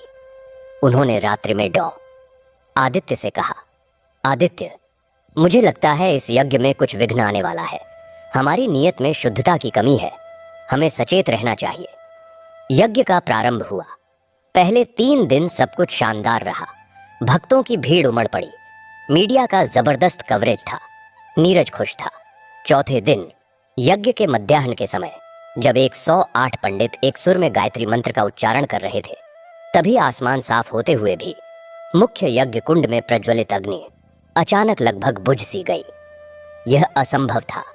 इतनी विशाल अग्नि हवा न होने पर भी ऐसे मंद पड़ गई जैसे उसमें ईंधन ही न हो। पंडित हैरान, भक्त चिंतित। नीरज घबराया हुआ आगे बढ़ा और घी डालकर अग्नि को प्रज्वलित करने की कोशिश की, मगर अग्नि फिर से मंद पड़ गई। एक अजीब सी निराशा और भारीपन का वातावरण बन गया। स्वामी अरुणानंद, जो गहरे ध्यान में थे, उन्होंने अपनी आंखें खोली। उन्होंने देखा कि मुख्य यज्ञ कुंड के ऊपर हवा में एक सूक्ष्म काली सी छाया मंडरा रही है, जो यज्ञ की पवित्र ऊर्जा को अवरुद्ध कर रही है। वे समझ गए, यह नकारात्मक विचारों और निहित स्वार्थ की छाया थी। स्वामी जी ने माइक्रोफोन उठाया और शांत मगर दृढ़ स्वर में कहा, भाइयों और बहनों, डरिए नहीं। यज्ञ की अग्नि बाहर नहीं, भीतर भी जलती है। यह समय है आत्मावलोकन का। क्या इस यज्ञ में हम सबकी नियत पूरी तरह पवित्र है? क्या हम सच में शांति चाहते हैं या सिर्फ अपनी प्रतिष्ठा का विस्तार? आइए सब मिलकर निस्वार्थ भाव से सिर्फ एक बार एयूएम सूर्याय नमः का उच्चारण करें। इतना कहकर उन्होंने अपनी आंखें बंद कर ली और गहन ध्यान में लीन हो गए। डॉ आदित्य और कुछ पुराने भक्त भी शांत होकर बैठ गए। नीरज शर्मिंदा खड़ा रहा। कुछ पलों की खामोशी के बाद स्वामी जी ने जोर से मंत्र बोलना शुरू किया। फिर डॉ आदित्य ने, फिर एक एक कर सभी पंडितों और भक्तों ने। एक अद्भुत एकसुरता पैदा हुई। हजारों कंठों से निकला वह मंत्र आकाश में गूंजने लगा और तभी वही चमत्कार हुआ जिसकी कल्पना कोई नहीं कर सकता था। मुख्य यज्ञ कुंड की मंद पड़ी अग्नि अपने आप बिना किसी छुए प्रचंड रूप से जल उठी और उसकी लपटें सामान्य नारंगी रंग की नहीं बल्कि सूर्य के समान तेज सुनहरी सफेद थीं। उस अग्नि से कोई धुआं नहीं निकल रहा था बल्कि एक दिव्य सुगंधित प्रकाश फैल रहा था। उस प्रकाश में सबको मुख्य यज्ञ कुंड के ऊपर एक विराट तेजोमय सूर्य चक्र दिखाई दिया जो धीरे धीरे घूम रहा था। उस चक्र से एक आवाज गूंजी जो सीधे हर व्यक्ति के हृदय में उतर गई, भाषा की सीमा लांघकर। यज्ञ तब सफल होता है जब हवन कुंड हृदय हो, आहुति निस्वार्थ भाव हो और अग्नि शुद्ध चित्त की ज्योति हो। दिखावे की अग्नि सदैव मंद पड़ जाती है। जाओ और सच्चे भाव से यज्ञ करो। यह दृश्य लगभग 2 मिनट तक रहा।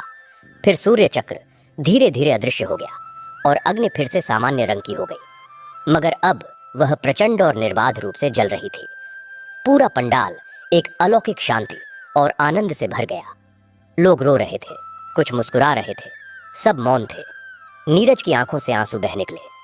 वह स्वामी अरुणानंद के चरणों में गिर पड़ा और सारी साजिश, सारे लालच कबूल कर लिए। उसने वादा किया कि वह आजीवन सादगी और सेवा में रत रहेगा। इस चमत्कार ने न केवल यज्ञ को सफल बनाया बल्कि आश्रम के हर सदस्य के हृदय को शुद्ध कर दिया। दान का हर एक पैसा अब सचमुच गरीबों के कल्याण में लगने लगा। समय आगे बढ़ा। अब डिजिटल युग का प्रभाव था। आश्रम का अपना ऐप, यूट्यूब चैनल और सोशल मीडिया पर मजबूत उपस्थिति थी।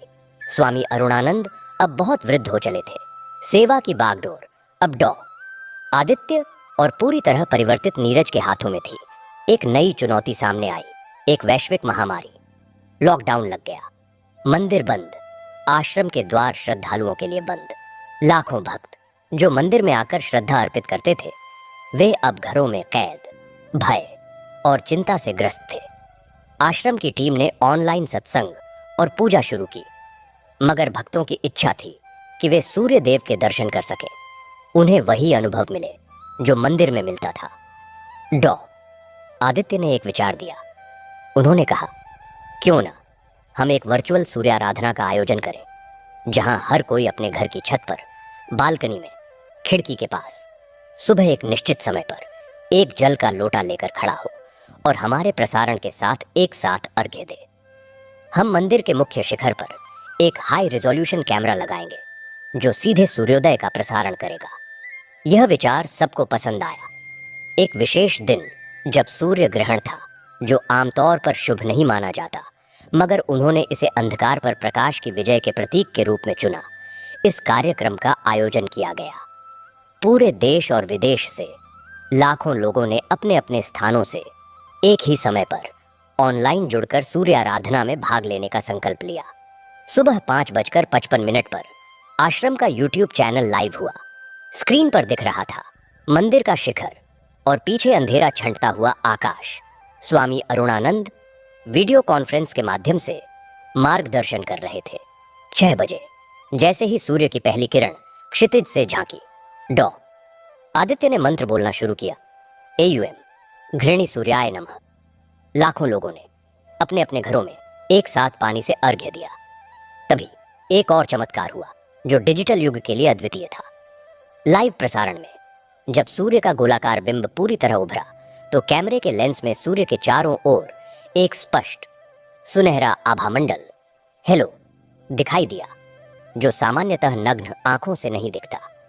मगर और आश्चर्य तब हुआ जब हजारों दर्शकों ने लाइव चैट में और फोन करके बताया कि उन्होंने भी अपने अपने स्थानों पर आकाश में सूर्य के चारों ओर वैसा ही सुनहरा आभामंडल देखा है। मौसम वैज्ञानिकों ने बाद में बताया कि यह एक दुर्लभ प्रकाशिक घटना हो सकती है, मगर इतने विस्तृत क्षेत्र में एक साथ यह असंभव था। इससे भी बड़ी बात यह हुई कि उस दिन के बाद हजारों लोगों ने बताया कि उनके घरों में जो कोई कोरोना से पीड़ित था उसकी तबीयत में सुधार आने लगा, या जो अवसाद से जूझ रहे थे उन्हें मानसिक शांति मिली। लोगों ने इसे डिजिटल दिव्य दर्शन का चमत्कार कहा। इस घटना ने साबित कर दिया कि भगवान का प्रकाश किसी भौतिक या डिजिटल सीमा में बंधा नहीं है। सच्ची भक्ति और सामूहिक सकारात्मक ऊर्जा इंटरनेट के तारों से भी आगे जाकर लोगों के हृदय को छू सकती है। आज सुख सागर गांव का वह छोटा सा मंदिर जहां रमेश रोज अर्घ्य दिया करता था, वह अब एक वैश्विक आध्यात्मिक विरासत है। स्वामी अरुणानंद का देहांत हो चुका है, मगर उनकी समाधि से लगता है कि उनकी ऊर्जा अभी भी वहां व्याप्त है।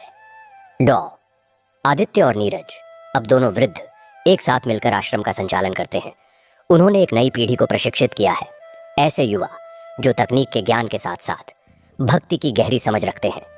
आश्रम अब केवल एक स्थान नहीं बल्कि एक भावना है, एक आंदोलन है, सूर्य भक्ति और समग्र कल्याण आंदोलन। हर सुबह जब सूर्योदय होता है, लाखों लोग, चाहे वे मंदिर में हो, अपने घरों में हो या कार्यालयों में, एक साथ मंत्रोच्चार करते हैं। ऑनलाइन जुड़कर सूर्य वन दुनिया भर के पर्यावरणविदों के लिए एक मॉडल बन गया है। सूर्य ज्योति अस्पताल में हजारों लोगों का निःशुल्क इलाज होता है, और सूर्य ज्ञान मंदिर में प्राचीन ग्रंथों और आधुनिक विज्ञान का समन्वय शोध का विषय है। प्रिय श्रोताओं, यह कथा सिर्फ रमेश, विवेक, अरुण, आदित्य या नीरज की नहीं है।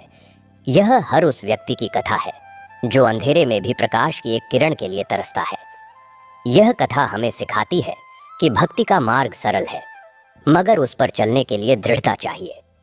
यह कथा हमें सिखाती है कि चमत्कार बाहर नहीं, हमारे भीतर के विश्वास में छिपे हैं, जो सही समय पर प्रकट होते हैं। यह कथा हमें सिखाती है कि परिवर्तन संभव है, चाहे व्यक्ति हो या समाज। तो आप भी इस कथा से प्रेरणा लें, अपने जीवन में एक छोटा सा सूर्य वन लगाएं, एक पौधा रोपें, अपने हृदय में एक सूर्य कुंड बनाएं, निस्वार्थ भाव की धारा प्रवाहित करें और अपने मन में उस सूर्य मंदिर की स्थापना करें जहां प्रतिदिन भक्ति की ज्योति जले। देखना, आपके जीवन में भी चमत्कार घटने शुरू हो जाएंगे। वह था प्रोफेसर वैभव। वैभव डॉ आदित्य का ही पुत्र था, जिसे बचपन से ही दो विरासतें मिली थीं। एक तरफ आयुर्वेद और भक्ति की गहरी समझ, तो दूसरी तरफ आधुनिक चिकित्सा विज्ञान और बायोटेक्नोलॉजी में गहरी रुचि। उसने विदेशों से शिक्षा प्राप्त की थी और एक प्रतिष्ठित शोधकर्ता के रूप में जाना जाता था, मगर उसके मन में हमेशा एक टीस थी, पिता के आश्रम से दूरी की। वह मानता था कि आध्यात्मिकता और विज्ञान दो अलग अलग धाराएं हैं, और उसने विज्ञान को चुना था। हालांकि उसके पिता डॉ आदित्य ने कभी उस पर दबाव नहीं डाला।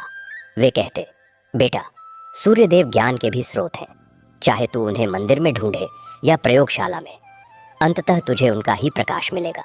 एक बार एक भयंकर संकट ने पूरे क्षेत्र को घेर लिया। एक नई अज्ञात बीमारी फैली जो न तो पूरी तरह आयुर्वेद से ठीक हो रही थी, न ही आधुनिक एलोपैथी के पास इसका कोई स्थायी इलाज था। लोग इसे श्याम ज्वर कहने लगे, क्योंकि इससे पीड़ित रोगी का शरीर धीरे धीरे कमजोर पड़ता, त्वचा पर काले धब्बे पड़ते और अंततः हृदय गति रुक जाती। सूर्य ज्योति अस्पताल में भी हजारों मरीज भर्ती थे। डॉ आदित्य और उनकी टीम दिन रात जुटी थी, मगर सफलता सीमित थी। यह बीमारी सूर्य के प्रकाश की कमी वाले इलाकों में तेजी से फैल रही थी, मानो अंधकार का एक जीवाणु हो। एक दिन नीरज, जो अब एक शांत संत बन चुके थे, ने डॉ आदित्य से कहा, आदित्य, यह बीमारी सिर्फ शारीरिक नहीं, आध्यात्मिक भी लगती है। यह मानो अंधेरे की एक छाया है जो शरीर पर हावी हो रही है। हमारे पुराने उपाय, जो सीधे सूर्य किरणों या उनसे प्रेरित जड़ी बूटियों पर आधारित हैं, वे भी असफल हो रहे हैं। शायद इसका समाधान हमारी पुरानी पांडुलिपियों में छुपा है, जिसे समझने के लिए नई दृष्टि चाहिए। डॉ आदित्य ने वैभव को फोन किया। बेटा, तुम्हारी विज्ञान की दुनिया में क्या इस तरह की किसी बीमारी का जिक्र है? क्या तुम हमारी मदद कर सकते हो? वैभव पहले तो हिचकिचाया। उसके लिए पिता का आश्रम एक भावनात्मक स्थान था, वैज्ञानिक शोध का नहीं। मगर जब उसने बीमारी के लक्षणों का विवरण सुना तो वह चौंक गया। यह लक्षण उसे एक प्राचीन आयुर्वेदिक ग्रंथ की एक पंक्ति की याद दिला गए जिसे उसने बचपन में पिता की लाइब्रेरी में पढ़ा था। वह पंक्ति थी, अंधकारेण आवृतम शरीरम यदा तदा सूर्यस्य अमृतत्वमेव भेषजम। जब शरीर अंधकार से आवृत हो जाए तब सूर्य का अमृत तत्व ही एकमात्र औषध है। उस पल वैभव के मन में एक विचित्र कौतूहल जगा। क्या यह केवल एक रूपक था या कहीं कोई वैज्ञानिक सत्य छुपा था? वह तुरंत आश्रम आया। पिता और नीरज ने उसे आश्रम के गुप्त ज्ञान भंडार में ले जाया, जहां हजारों पुरानी पांडुलिपियां और ताड़पत्र रखे थे। दिन रात शोध करते हुए वैभव को एक अति प्राचीन कम झात ग्रंथ मिला, सूर्य सिद्धांत सार संग्रह। उसमें एक पूरा अध्याय था, रोगाणुनाम प्रकाशेण विनाश, रोगाणुओं का प्रकाश द्वारा विनाश। इसमें विस्तार से बताया गया था कि कैसे विशिष्ट तरंग दैर्ध्य वाला सूर्य का प्रकाश, विशेष रूप से उसका नील बैंगनी और पराबैंगनी का एक सूक्ष्म अंश, जिसे वे सूर्यामृत किरण कहते थे, जब कुछ विशिष्ट जड़ी बूटियों के साथ संयुक्त हो तो शरीर के सबसे गहरे विषैले तत्वों और अदृश्य कृमियों, संभवतः वायरस या बैक्टीरिया, को नष्ट कर सकता है। मगर इसमें एक चेतावनी भी थी, यह किरण सीधे लेने पर हानिकारक हो सकती है। इसे पंचतत्वीय संधान के माध्यम से, यानी 5 तत्वों पृथ्वी, जल, अग्नि, वायु, आकाश के एक विशेष माध्यम से शुद्ध और सुरक्षित बनाना पड़ता था। वैभव के लिए यह एक धार्मिक कल्पना से ज्यादा कुछ नहीं था, मगर उसके वैज्ञानिक मन ने इसे एक हाइपोथेसिस, परिकल्पना के रूप में लिया। उसने सोचा, क्या हो अगर यह सूर्यामृत किरण वास्तव में सूर्य के प्रकाश का एक विशिष्ट स्पेक्ट्रम है जिसे फिल्टर और मॉड्यूलेट किया जा सकता है। और क्या हो अगर ये जड़ी बूटियां फोटोसेंसिटाइजर, प्रकाश संवेदनशील यौगिक हैं जो इस प्रकाश को शरीर की गहराई तक ले जाते हैं। उसने अपनी पूरी शोध टीम के साथ आश्रम के अस्पताल में एक अस्थायी प्रयोगशाला स्थापित की। डॉ आदित्य और उनके वैद्यों ने जड़ी बूटियों की सूची दी। नीरज और कुछ पुराने पंडितों ने पांडुलिपि में वर्णित संधान की प्रक्रिया समझाई, जिसमें एक विशेष प्रकार का क्रिस्टल, स्फटिक, तांबे का पात्र, गंगा जल और तुलसी का उपयोग था। महीनों की कड़ी मेहनत, अनगिनत प्रयोग और असफलताओं के बाद एक रात चमत्कार हुआ। वैभव की टीम ने एक डिवाइस बनाई थी जो सूर्य के प्रकाश को विशेष क्रिस्टल और तरल फिल्टर से गुजारकर एक निश्चित तरंग दैर्ध्य की हल्की नीली सुनहरी रोशनी उत्पन्न करती थी। इस रोशनी को फिर एक विशेष हर्बल एक्सट्रैक्ट से ट्रीट किया गया था। एक गंभीर रूप से बीमार मरीज जिसके शरीर पर काले धब्बे फैल चुके थे, पर इस रोशनी का बहुत सावधानी से प्रयोग किया गया। प्रक्रिया के दौरान पूरे कमरे में एक अद्भुत मधुर सुगंध फैल गई। मरीज ने बताया कि उसे ऐसा लग रहा है जैसे गर्म सुनहरा पानी उसकी नसों में बह रहा हो। प्रकाश सत्र के बाद मरीज गहरी नींद में सो गया। अगली सुबह जब डॉक्टरों ने उसकी जांच की तो सबके होश उड़ गए। मरीज के काले धब्बे हल्के पड़ गए थे, उसका बुखार उतर गया था और सबसे बड़ी बात, उसके रक्त के नमूनों में जो श्याम ज्वर के रोगाणु पहले भारी मात्रा में थे, वे लगभग नगण्य हो गए थे। यह असंभव सा लग रहा था। वैभव स्वयं अविश्वास से भरा हुआ था। क्या यह सचमुच हुआ था? क्या प्राचीन ग्रंथों में छुपा विज्ञान आधुनिक प्रौद्योगिकी के हाथों एक जानलेवा बीमारी का इलाज ढूंढ चुका था? इस खोज ने पूरे विश्व में टहलका मचा दिया। वैज्ञानिक पत्रिकाओं में शोध प्रकाशित हुआ। विश्व स्वास्थ्य संगठन के प्रतिनिधि आए। सब हैरान थे कि कैसे एक आश्रम की पुरानी पांडुलिपि और आधुनिक विज्ञान के मेल से यह चमत्कार हुआ। वैभव ने एक प्रेस कॉन्फ्रेंस में कहा, मैंने हमेशा विज्ञान और आध्यात्मिकता को अलग माना, मगर आज मैं कहता हूं कि सच्चा विज्ञान वही है जो प्रकृति के नियमों को, जिनमें दिव्य नियम भी शामिल है, समझने की कोशिश करे। सूर्य सिर्फ एक तारा नहीं, एक ऊर्जा और चिकित्सा का अथाह स्रोत है, जिसके बारे में हमारे पूर्वजों को गहरा ज्ञान था। हमने सिर्फ उस ज्ञान को आधुनिक भाषा में अनुवाद किया है। इस चमत्कारिक उपचार, जिसे सूर्यामृत फोटोथेरेपी नाम दिया गया, ने न केवल उस बीमारी का इलाज किया, बल्कि चिकित्सा विज्ञान में एक नया द्वार खोल दिया। आश्रम अब एक अंतर्राष्ट्रीय शोध केंद्र बन गया, जहां दुनिया भर के वैज्ञानिक और आयुर्वेदाचार्य मिलकर काम करते थे। वैभव अब अपने पिता के साथ आश्रम में ही रहने लगा। उसने कहा, मैंने दुनिया भर के प्रयोगशालाओं में सूर्य को खोजा, मगर वह मुझे यहाँ इस मंदिर के शिखर पर और मेरे पिता के चेहरे पर चमकता हुआ मिला। और फिर इस महान खोज के बाद एक और चमत्कार घटित हुआ जो भक्ति की शक्ति को एकदम नए स्तर पर ले गया। यह चमत्कार था सामूहिक प्रार्थना का मापनीय प्रभाव। आश्रम ने अब वैश्विक सूर्य ध्यान नामक एक कार्यक्रम शुरू किया। हर रविवार सुबह एक निश्चित समय पर दुनिया भर के लाखों लोग ऑनलाइन जुड़कर केवल 15 मिनट के लिए सूर्य देव का ध्यान।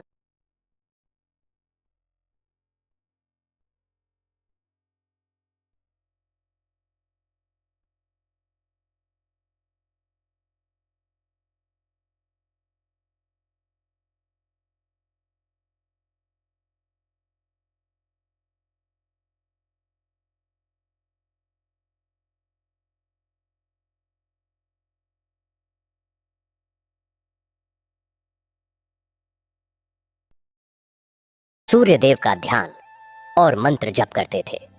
एक बार एक प्रयोग के तहत विभिन्न शहरों में स्थापित विशेष उपकरणों जो वातावरण की सकारात्मक आयनों और ऊर्जा घनत्व को मापते थे ने एक अद्भुत डेटा दर्ज किया। उस विशिष्ट 15 मिनट के दौरान जब लाखों लोग एक साथ ध्यान में थे, वायुमंडल में सकारात्मक आयनों की मात्रा असामान्य रूप से बढ़ गई और वातावरण में एक सूक्ष्म मापने योग्य शांति की तरंग दर्ज की गई। यहाँ तक कि उन शहरों में जहाँ मौसम विभाग ने उस दिन हिंसक मौसम की चेतावनी दी थी, वहाँ तूफान की तीव्रता कम हो गई या उसका रास्ता बदल गया। वैज्ञानिक इसे ग्लोबल कॉन्शियसनेस इफेक्ट या पई-पम महासामूहिक चेतना का प्रभाव कहने लगे। मगर भक्तों के लिए यह सूर्य देव की कृपा थी जो सामूहिक भक्ति की शक्ति से प्रसन्न होकर प्रकृति के उग्र रूप को भी शांत कर रहे थे। नीरज, जो अब अपने जीवन के अंतिम पड़ाव पर थे, मुस्कुराते हुए कहा, देखा, विज्ञान भी अब उस सत्य तक पहुंच रहा है जो हमारे ऋषि-मुनि जानते थे कि मानव मन की शुद्ध और केंद्रित ऊर्जा ब्रह्मांडीय ऊर्जा से सीधे जुड़ सकती है और सृजन कर सकती है। सूर्य उस जुड़ाव का सबसे बड़ा माध्यम है। वैभव, अब वैभव आदित्य अपनी प्रयोगशाला में खोया हुआ था। सूर्य अमृत फोटोथेरेपी से करोड़ों लोगों का जीवन बच चुका था, मगर उसके मन में एक गहरा सवाल कुलबुला रहा था। पांडुलिपि में लिखा था, सूर्य से अमृतत्वम, सूर्य का अमृत तत्व। क्या यह केवल एक रूपक था या सूर्य वास्तव में किसी ऊर्जासार, किसी ब्रह्मांडीय अमृत का स्रोत था जिसे पकड़ा जा सकता था? वह सूर्य के प्रकाश के स्पेक्ट्रम का अध्ययन कर रहा था और एक दिन उसने एक असंभव सी चीज देखी। जब उसने अपने अति संवेदनशील स्पेक्ट्रोमीटर को उस विशेष क्रिस्टल और हर्बल फिल्टर से गुजरे प्रकाश पर केंद्रित किया तो उसने पाया कि उसमें कुछ ऐसी तरंगदैर्घ्य मौजूद है जो सामान्य सूर्य प्रकाश में नहीं होती। ये तरंगें इतनी सूक्ष्म और उच्च ऊर्जा वाली थीं कि वैज्ञानिक साहित्य में इनका कोई जिक्र नहीं था। इन्हें मापना लगभग असंभव था, फिर भी उसका उपकरण उन्हें दर्ज कर रहा था, मानो वे किसी अन्य आयाम से झांक रही हों। उसी रात वैभव के सपने में स्वामी अरुणानंद प्रकट हुए। हाँ, जिनका देहांत हो चुका था। वे कोई शब्द नहीं बोले, बस मुस्कुराए और अपनी उंगली से आकाश की ओर इशारा किया, जहां सूर्य, चंद्रमा और तारे एक विचित्र ज्यामितीय पैटर्न में व्यवस्थित थे। वैभव की नींद टूट गई। वह समझ नहीं पाया। उसने सुबह अपने पिता आदित्य से इस बारे में बात की, जो अब 90 वर्ष के हो चुके थे, मगर उनकी आंखों में वही दिव्य चमक थी। आदित्य ने कहा, बेटा, तुम्हारे दादा रमेश हमेशा कहते थे कि सूर्यदेव केवल प्रकाश नहीं देते, वे ज्ञान भी देते हैं। शायद तुम उस ज्ञान के द्वार तक पहुंच गए हो, लेकिन दरवाजा खोलने के लिए सिर्फ विज्ञान काफी नहीं है। तुम्हें उस भक्ति की कुंजी चाहिए जो तुम्हारे पूर्वजों के पास थी। इस बीच दुनिया भर में एक और संकट पैदा हो रहा था। जलवायु परिवर्तन, प्रदूषण और मानवीय लालच के कारण सूर्य का प्रकाश भी धरती पर पहुंचते पहुंचते कमजोर और प्रदूषित महसूस होने लगा था। लोगों में ऊर्जा की कमी, अवसाद और रोग बढ़ रहे थे। ऐसा लग रहा था मानो मानवता और सूर्य के बीच का पवित्र संबंध क्षीण हो रहा हो। आश्रम में एकत्र हुए विश्व के महान संतों और वैज्ञानिकों ने एक आपात बैठक की। एक वृद्ध तिब्बती लामा ने चेतावनी दी, हम सूर्य की ऊर्जा को केवल भौतिक स्तर पर ले रहे हैं, उसकी चेतना से जुड़ना भूल गए हैं। यदि यह संबंध टूटा तो धरती की प्राण ऊर्जा नष्ट हो जाएगी। तभी डॉक्टर आदित्य ने अपने पूरे जीवन का सबसे महत्वपूर्ण निर्णय लेते हुए एक प्रस्ताव रखा। हमें एक महायज्ञ करना चाहिए, लेकिन यह यज्ञ मंदिर के कुंड में नहीं बल्कि पूरी धरती पर होगा, और इसका आहुति सामग्री होंगे हमारे शुद्ध संकल्प। हमें एक ऐसा उपकरण बनाना होगा, एक ब्रह्मांडीय अनुनादक, जो धरती से निकलने वाली हमारी सामूहिक भक्ति और प्रार्थना की तरंगों को सूर्य तक पहुंचा सके और सूर्य से आने वाली शुद्ध अमृत ऊर्जा को वापस धरती पर ला सके। पुराने ग्रंथों में इसे सूर्य यंत्र कहा गया है। पहले तो सब चौंके, यह कल्पना विज्ञान लग रहा था, मगर वैभव के मन में एक विद्युत तरंग दौड़ गई। क्या हो अगर वह सूक्ष्म तरंग दैर्ध्य जो उसने मापी थी वही अमृत ऊर्जा है? क्या हो अगर उस विशेष क्रिस्टल और हर्बल संधान के साथ बनी उसकी डिवाइस एक छोटा प्रोटोटाइप है? उसने कहा, हम कोशिश कर सकते हैं, लेकिन इसके लिए केवल प्रौद्योगिकी नहीं, एक अभूतपूर्व स्तर की सामूहिक ध्यान शक्ति चाहिए। हमें पूरी दुनिया के लोगों को एक निश्चित समय पर एक ही विचार, एक ही भावना के साथ जोड़ना होगा। यह असंभव लगता था, मगर आश्रम की शक्ति थी उसके नेटवर्क में। दुनिया भर के हजारों आध्यात्मिक केंद्र, लाखों भक्त, सबको एक सूत्र में बांधा गया। एक तिथि तय हुई, शताब्दी का सबसे लंबा दिन, ग्रीष्म संक्रांति। लक्ष्य था एक वैश्विक सूर्य समाधि। इस दिन एक निश्चित समय पर, जब सूर्य सीधे आश्रम के मुख्य शिखर के ऊपर होगा, दुनिया भर के लोग अपने अपने स्थान पर बैठकर एयूएम सूर्याय नमः, एयूएम अमृतत्वाय नमः मंत्र का जप करेंगे, और उसी क्षण वैभव और उसकी टीम आश्रम के गर्भगृह में स्थापित एक विशालकाय सूर्य यंत्र को सक्रिय करेंगे। यह यंत्र विशेष क्रिस्टलों का एक जटिल ज्यामितीय ढांचा था, जो सूर्य के प्रकाश को केंद्रित करके उन सूक्ष्म तरंगों को पकड़ने और उन्हें एक ऊर्जा क्षेत्र के रूप में वितरित करने के लिए बनाया गया था। जैसे जैसे दिन नजदीक आया, एक विचित्र उत्सुकता और तनाव हवा में था। विरोधी भी थे जो इसे भारी पैमाने का धोखा कह रहे थे। मीडिया पागलों की तरह कवरेज कर रहा था। वैभव स्वयं संदेह से भरा हुआ था। क्या यह सब व्यर्थ जाएगा? क्या वह अपने पूर्वजों और पिता की आस्था को शर्मिंदा कर देगा? ग्रीष्म संक्रांति का दिन आया। आश्रम में सन्नाटा था, एक गहन प्रतीक्षा भरा सन्नाटा। दुनिया भर के समय क्षेत्रों के हिसाब से जैसे जैसे समय बीत रहा था, रिपोर्ट्स आने लगीं कि लोग जुट रहे हैं। यूरोप में, अमेरिका में, एशिया में लोग पार्कों में, घरों में एकत्र होकर ध्यान कर रहे थे। सोशल मीडिया पर लाइव स्ट्रीम की संख्या करोड़ों में पहुंच गई। आखिरी क्षण नजदीक आया। वैभव कंपाते हाथों से यंत्र के नियंत्रण कक्ष में खड़ा था। उसके बगल में उसका बेटा आर्यन, एक युवा क्वांटम भौतिक शास्त्री, खड़ा था। डॉ आदित्य और नीरज गर्भगृह के बाहर मुख्य मंदिर में गहरे ध्यान में थे। समय हुआ, दुनिया भर से आवाज आई, मंत्र जप शुरू। वैभव ने एक गहरी सांस ली और यंत्र को सक्रिय कर दिया। शुरुआत में कुछ नहीं हुआ, सिर्फ एक मंद गुनगुनाहट। वैभव का दिल डूबने लगा। तभी आर्यन ने चीख कर कहा, पिताजी देखो।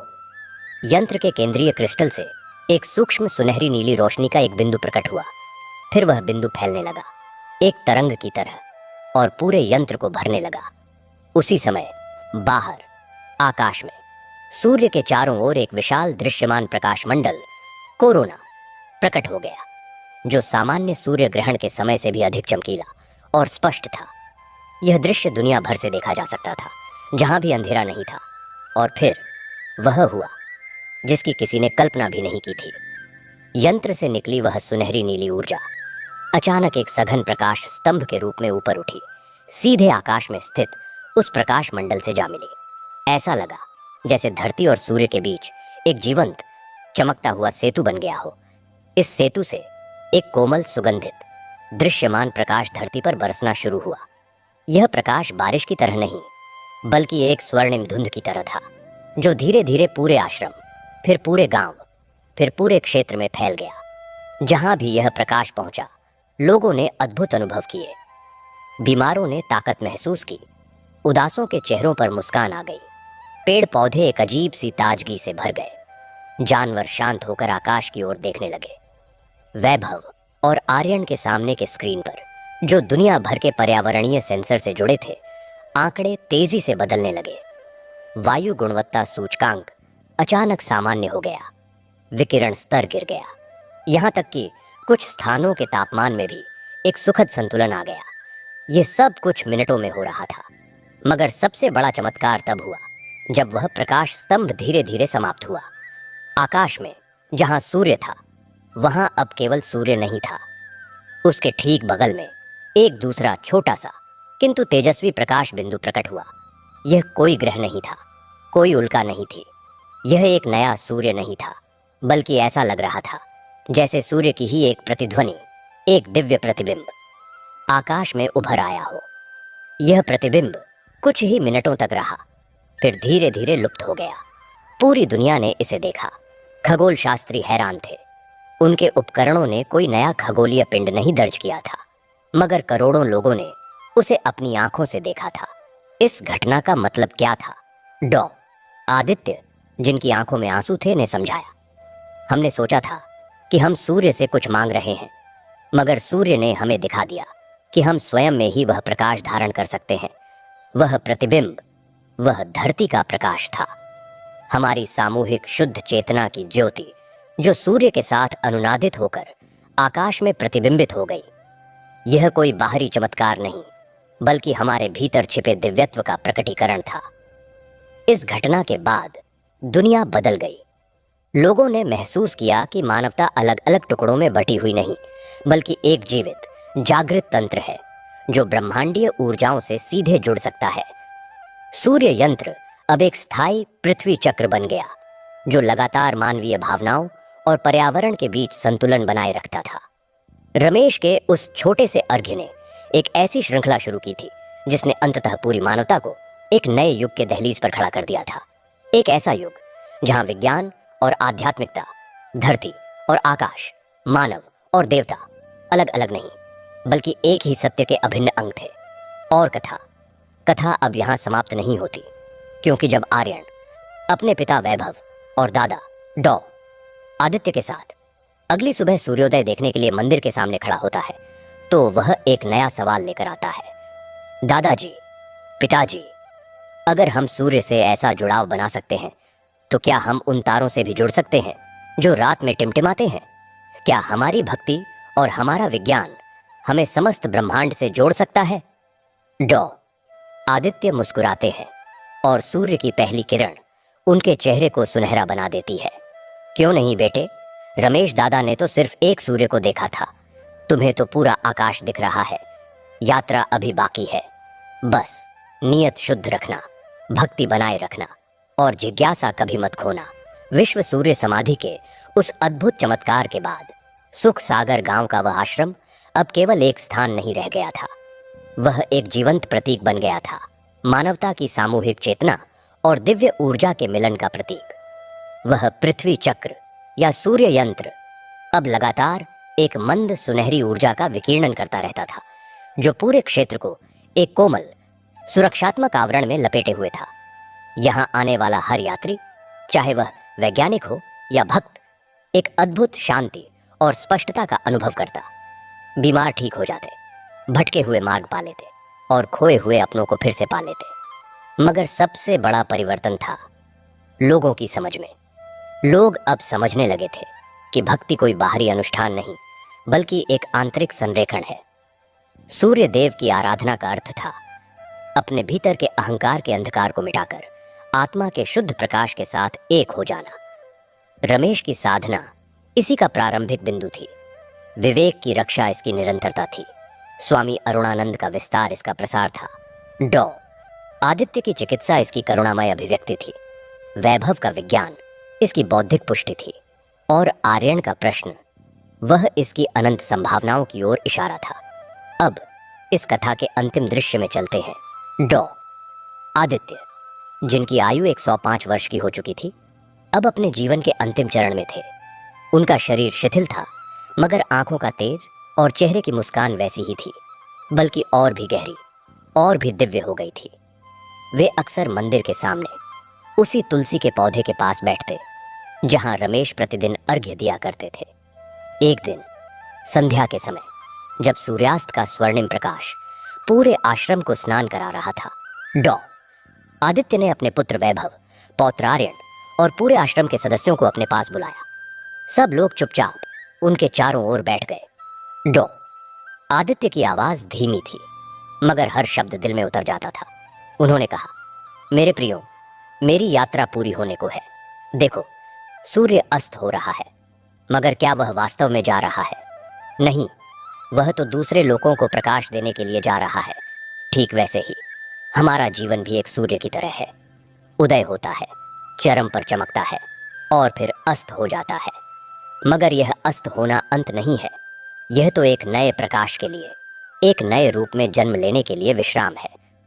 वे थोड़ी देर चुप रहे, सूर्य की अंतिम किरणों को अपने चेहरे पर महसूस करते हुए। फिर बोले, इस आश्रम ने मुझे सब कुछ दिया। इसने मुझे रोशनी दी जब मैं अंधकार में था। इसने मुझे स्वास्थ्य दिया जब मैं रोगग्रस्त था। इसने मुझे ज्ञान दिया जब मैं अज्ञानी था, और इसने मुझे प्रेम दिया, असीम निस्सीम प्रेम। अब मेरी एक ही इच्छा है कि यह प्रेम, यह प्रकाश, यह ज्ञान कभी न बुझे। तुम सब इसे जलाए रखना। उन्होंने वैभव की ओर देखा। वैभव, तुमने विज्ञान और भक्ति के बीच का सेतु बनाया, इसे कभी मत तोड़ना। विज्ञान बिना भक्ति के अहंकार बन जाता है, और भक्ति बिना विज्ञान के अंधविश्वास। दोनों साथ चले। फिर आर्यन की ओर मुड़े। और तुम आर्यन, तुम्हारा प्रश्न बहुत सुंदर है। हाँ, हम तारों से जुड़ सकते हैं, क्योंकि हम सब उसी प्रकाश से बने हैं। तुम्हारी यात्रा अब आगे की है, इसे रोकना मत। बस याद रखना, हर तारे तक पहुंचने का रास्ता अपने हृदय के प्रकाश से होकर जाता है। उस रात डॉ आदित्य ने प्राण त्याग दिए। उनका शरीर बिल्कुल शांत था, चेहरे पर एक दिव्य प्रसन्नता थी, मानो वे किसी बहुत प्यारे व्यक्ति से मिलने जा रहे हों। उनकी इच्छा के अनुसार उनका अंतिम संस्कार आश्रम में ही किया गया, और उनकी अस्थियां सूर्य कुंड में विसर्जित कर दी गईं। कहते हैं, जिस दिन उनकी अस्थियां कुंड में डाली गईं, उस रात आकाश में एक नया मंद मगर सुंदर तारा प्रकट हुआ, जो सीधे सूर्य यंत्र के ऊपर चमक रहा था। लोगों ने उसे आदित्य तारा नाम दिया। डॉ आदित्य के जाने के बाद आश्रम का नेतृत्व वैभव और आर्यन ने संभाल लिया। मगर अब यह नेतृत्व एक व्यक्ति का नहीं, बल्कि एक समुदाय का था।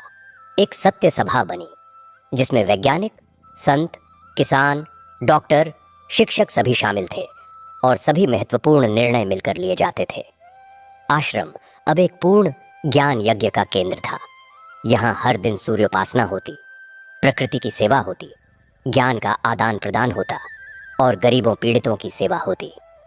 और रमेश की वह झोपड़ी, वह आज भी मौजूद है। उसे एक संग्रहालय के रूप में संरक्षित किया गया है। उसकी मिट्टी की दीवारें, फटी छत, वह स्थान जहां वह सोता था, सब कुछ वैसा ही है।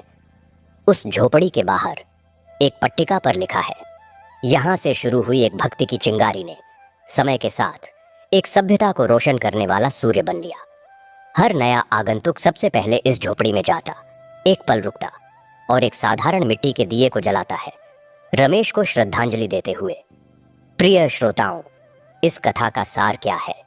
यह सार है एक बीज का, जो मिट्टी में गिरा, अंकुरित हुआ, एक पौधा बना, फिर वृक्ष बना, और अंततः एक विशाल वन बन गया, जिसकी छाया में पूरी मानवता शांति पा सकती है। यह सार है विश्वास का, ईमानदारी का, दृढ़ता का, और सबसे बढ़कर निस्वार्थ प्रेम का। रमेश ने कभी नहीं सोचा होगा कि उसकी सुबह की प्रार्थना इतनी दूर तक जाएगी। उसने तो बस अपने दिल की पुकार सुनी और निरंतर चलता रहा। तो हमारे लिए इस कथा से क्या शिक्षा मिलती है? सबसे पहले, छोटी शुरुआत से मत डरो। एक दिया, एक फूल, एक सच्ची प्रार्थना, यही काफी है। दूसरे, निरंतर बने रहो, सुख हो या दुख, भक्ति का दिया जलाते रहो। तीसरे, ईमानदार रहो। रमेश ने खजाना पाकर भी लौटा दिया, और वही ईमानदारी उसकी सबसे बड़ी पूंजी बनी। चौथे, बदलाव स्वीकार करो।